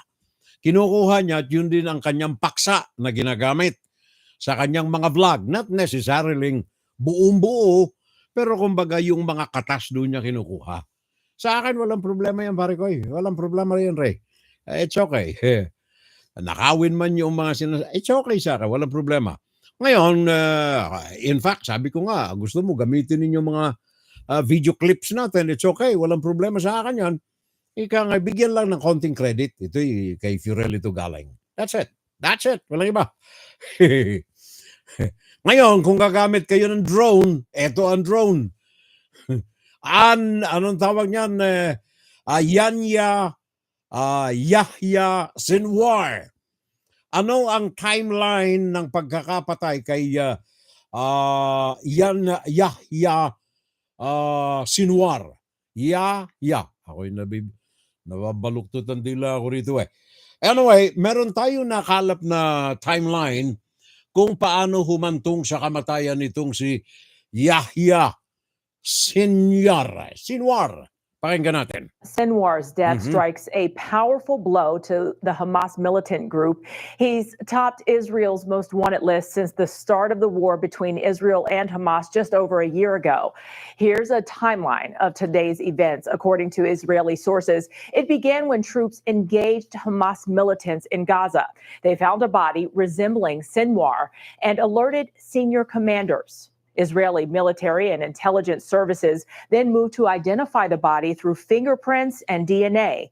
Sinwar rose to Hamas's top leader soon after Ismail Haniyeh, the leader in exile, was killed this past July. Now, until then, the IDF has reported he'd been hiding underground in tunnels with a group of a dozen or so hostages, using them as human shields in the case of an Israeli attack. Israeli Defense Minister Gallant weighing in on what the elimination of Sinwar means for hostages. The elimination of Yahya Sinwar sends a clear message to all the families of the fallen and the families of the hostages. We are doing everything in order to get to those who harmed your loved ones and to free the hostages and return them to their families. And a conversation between Prime Minister Netanyahu and President Biden is in the near future. In a statement today, the president said in part, Israel has had every right to eliminate the leadership and military structure of Hamas. Hamas is no longer capable of carrying out another October 7th attack. And State Department spokesperson Matt Miller noted the U.S. now wants to seize this opportunity to bring this war to an end. Thank you. Maraming salamat. By the way, itong Israel, Egypt, kung saan-saan dyan sa Middle East, malayo sa atin, ano ha? Ang bantayan natin at ang aking binabantayan rin ay ang balitaktakan between South and North Korea. Sabagat lumalala rin itong hidwaan itong dalawa at diyan ay bilang pakikipag-isa ng North Korea sa China sa kanilang pagnanasa na muling ibalik sa kanlungan at kandungan ng mainland China ang Taiwan. Now, itong huling araw, I think kahapon Friday, kung ako hindi nagkakamali, pinasabog daw ng North Korea ang ilang mga daang bakal, perokaril, railroad routes, at saka mga tulay, kalsada. Winasak, pinasabog ng North Korea. Ang mga ito ay nasa hangganan at ang iba rito ay nag-uugnay ng pagdaloy ng mga civilians from South Korea to North Korea para magtrabaho or North Korea to South Korea on any purpose. Yung mga tulay at daang bakal o railroad ay naibalita kanina ng Singapore News na ito'y pinasasabog ng North Korea. Bagaman sabi ng Singapore News, ugali na ng North Korea na kapag ito'y naghuhuramentado at nais ipakita sa South Korea ang galit, ito'y gumagawa ng mga matadahas na mga gawain kagaya nitong pagpapasabog na ito, maipaabot sa South Korea ang kanilang pagkadisgusto. Pakinggan natin ang report sandali. An explosion in the border town of Kaesong in North Korea. It's a message Pyongyang has been sending Seoul in recent weeks, but in what the South considers more provocative ways. More roads and rail lines connecting the two Koreas were blown up, with the North mobilizing its troops for the demolition. But the South was not just a silent witness to the detonation. Although the blast did not inflict any damage, and Seoul had been expecting them, troops fired warning shots south of the demarcation line. It was just last week when the North announced it was cutting off the South and has now begun to demolish unused roads and rail lines linking the two countries. Pyongyang has also warned of a military response after accusing Seoul of flying drones into the North's capital to distribute propaganda. It added that another deployment would be a declaration of war. Kim Jong-un's sister insists they have clear evidence that the South was responsible for the drones. The South responded with a warning of its own that it would be the end of the regime if the safety of its citizens is threatened. Such scenes are not new. 4 years ago, Pyongyang blew up an empty liaison office built by Seoul close to the border after civilians from the south distributed leaflets. Other demolition jobs were not as provocative. In 2018, there were explosions that demolished tunnels at its nuclear testing sites before talks resumed with then US President ang Donald North Trump. Korea. And in 2008, it blew up a cooling tower at the main nuclear complex when a disarmament for aid scheme was still on the table with the US and other major world powers. Thank you. Yan ang paghuhuramentado ng North Korea, parang gani. Gani Morales, parikoy, ng top-notch electronics during those days. Nanonood sa akin pala itong pare ko, kaya lang too late the hero pare ko eh. Oh, mamamaalam na tayo eh. Ngayon ka lamang sumipot eh. Gani Morales. Well, what I can advise to you, my friend, replay mo na lang tong ating programa para napapakinggan mo yung huntahan namin dito eh. Para hindi ka na iinggit eh. Inggit ka na naman kasi eh. Aringane and to the family, ha? Thank you so much for everything sa lahat ng mga nagagawa mo sa ating mga kapitbahay, sa ating mga kababayang Pilipino. Paringgani Morales. Naalala ko tuloy dun sa atin sa Pilipinas kasi pulis ito nung araw sa atin sa Pilipinas, si Gani eh. Gani Morales ng Manila's finest Police Department ng Manila. Naalala ko tuloy pare ko kapag ikaw ang nababanggit ko, naalala ko yung krimen ang mga nagaganap sa Pilipinas ngayon. Kagaya nito, mga peke na pera, pinambili ng motorsiklo ng dalawang lalaki nung anong tawag niyan? Yung may-ari ng motorsiklo nang gamitin niya yung pera, masyadong mga bagong-bago, na tigwa 1,000 pesos na pera, pumunta siya sa isang grocery department store para makabili. Nakakita noong tindera, sir, ito pong pera ninyo peke. Sabi niya, punta ho kayo sa bangko. Sabi ng lalaki, naku, bakit peke eh? Binayad yan sa akin, 17,000 eh. Binayad yan sa akin ng bumili ng aking motorsiklo eh. Oh, sabi nung babae, punta ho kayo, 20,000 pala yung binigay. Punta ho kayo sa bangko, pakita ninyo. At doon sa bangko napatunayan na peke. Kaya arestado, 2 lalaki, kalabuso. Anong mga pangalan nito? Hindi ko na nakuha. Ngayon lang kasing araw ito. Ito pala. 25 anyos at saka 30 anyos, 2 lalaki, suspects. Hindi binanggit ang mga pangalan. Pambihira mga reports na ito. Magre-report din lang naman hindi na kinumpleto.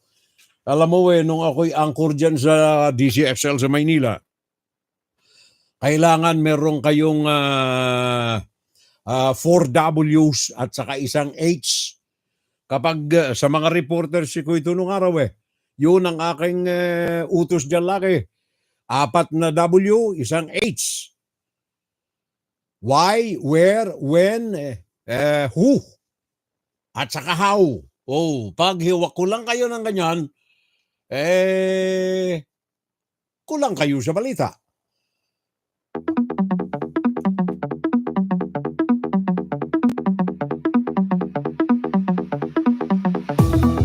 Agaya riyan sa Cavite, 1.4 million na halaga ng shabu at marihuana nasa kote diyan sa Cavite. Meron bang pangalan nito? Isang nangangalang Hamil at saka John Ray.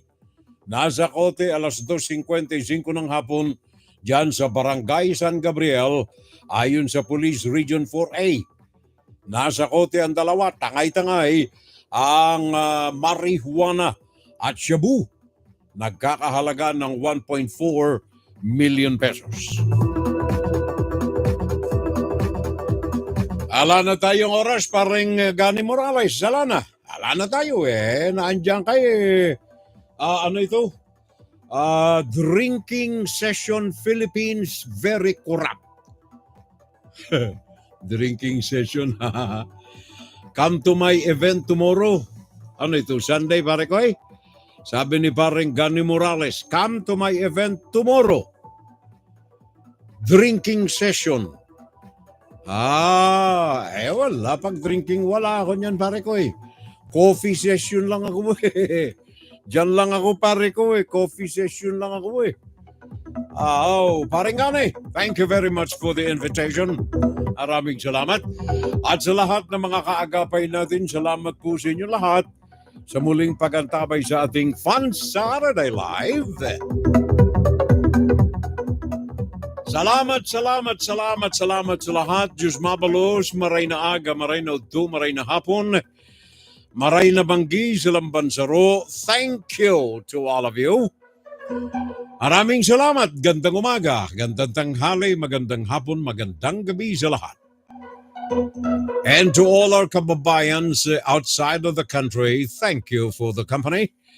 Good morning, good noon, good afternoon, and good evening to all of you, and may God bless us all and always. Tomorrow is Sunday. Don't forget, it's a Sunday obligation. Simba tayo. Humingi tayo ng kapatawaran sa mga pagkakasala natin. However big or small it may be. I'm sorry, my Lord. Salamat pong muli sa inyo. Salamat sa inyo lahat, kagaya ng aking nakaugalian ng sabihin. Mahal ko kayong lahat. Ang inyong pakikiisa sa atin ay very much treasured. Nasa puso ko yan. Nasa aking damdamin, tanaw ko ng utang na loob sa inyo sapagat kayo ang dahilan way back when, 60 years ago. Lahat ng mga nakasama natin sa buhay ang dahilan kung bakit ako hanggang ngayon at my age, in 60 years, nasa loob pa rin tayo ng announcers booth with microphones as our instrument. Salamat po sa inyo lahat. Mahal ko kayo kagaya ng pagmamahal ko sa aking pamilya. And of course to my wife, kahit minsan ay nagkakasala tayo, I love you. Wala ang aking asawa doon sa simbahan eh. I love you, Nang. And I know you'll answer, yes, I love you too. Salamat sa inyo po lahat. Kayo mga mag-asawa. We are not perfect, especially kayo mga lalaki at kayo mga babae. But just the same, at the end of the day, sila pa rin ang partner natin. Sabi nga ng Diyos sa kasal, pinagsama ang inyong katawan bilang isa. So till death, do us part. Fiorel Salvo, maraming salamat sa inyo lahat. Thank you for the company. Laging tandaan. Puso ko sa bayan ko. At ito ang inyong tinig, ang inyong FSL. Tinig ng Pilipino para sa Pilipino. Kasama natin dito ang ating paglilingkod sa bayan. Public service. Kaya tayo po ay nakikipag-ugnayan sa lambang mamamayan. Ugnayan, pakinggan. Sa magitan ng inyong abang lingkod. Pakinggan si Fiorel Salvo tuwing Sabado dito sa FBS Web Radio para sa mga Pilipino. Until next Saturday sa ating Saturday Live. Bye-bye!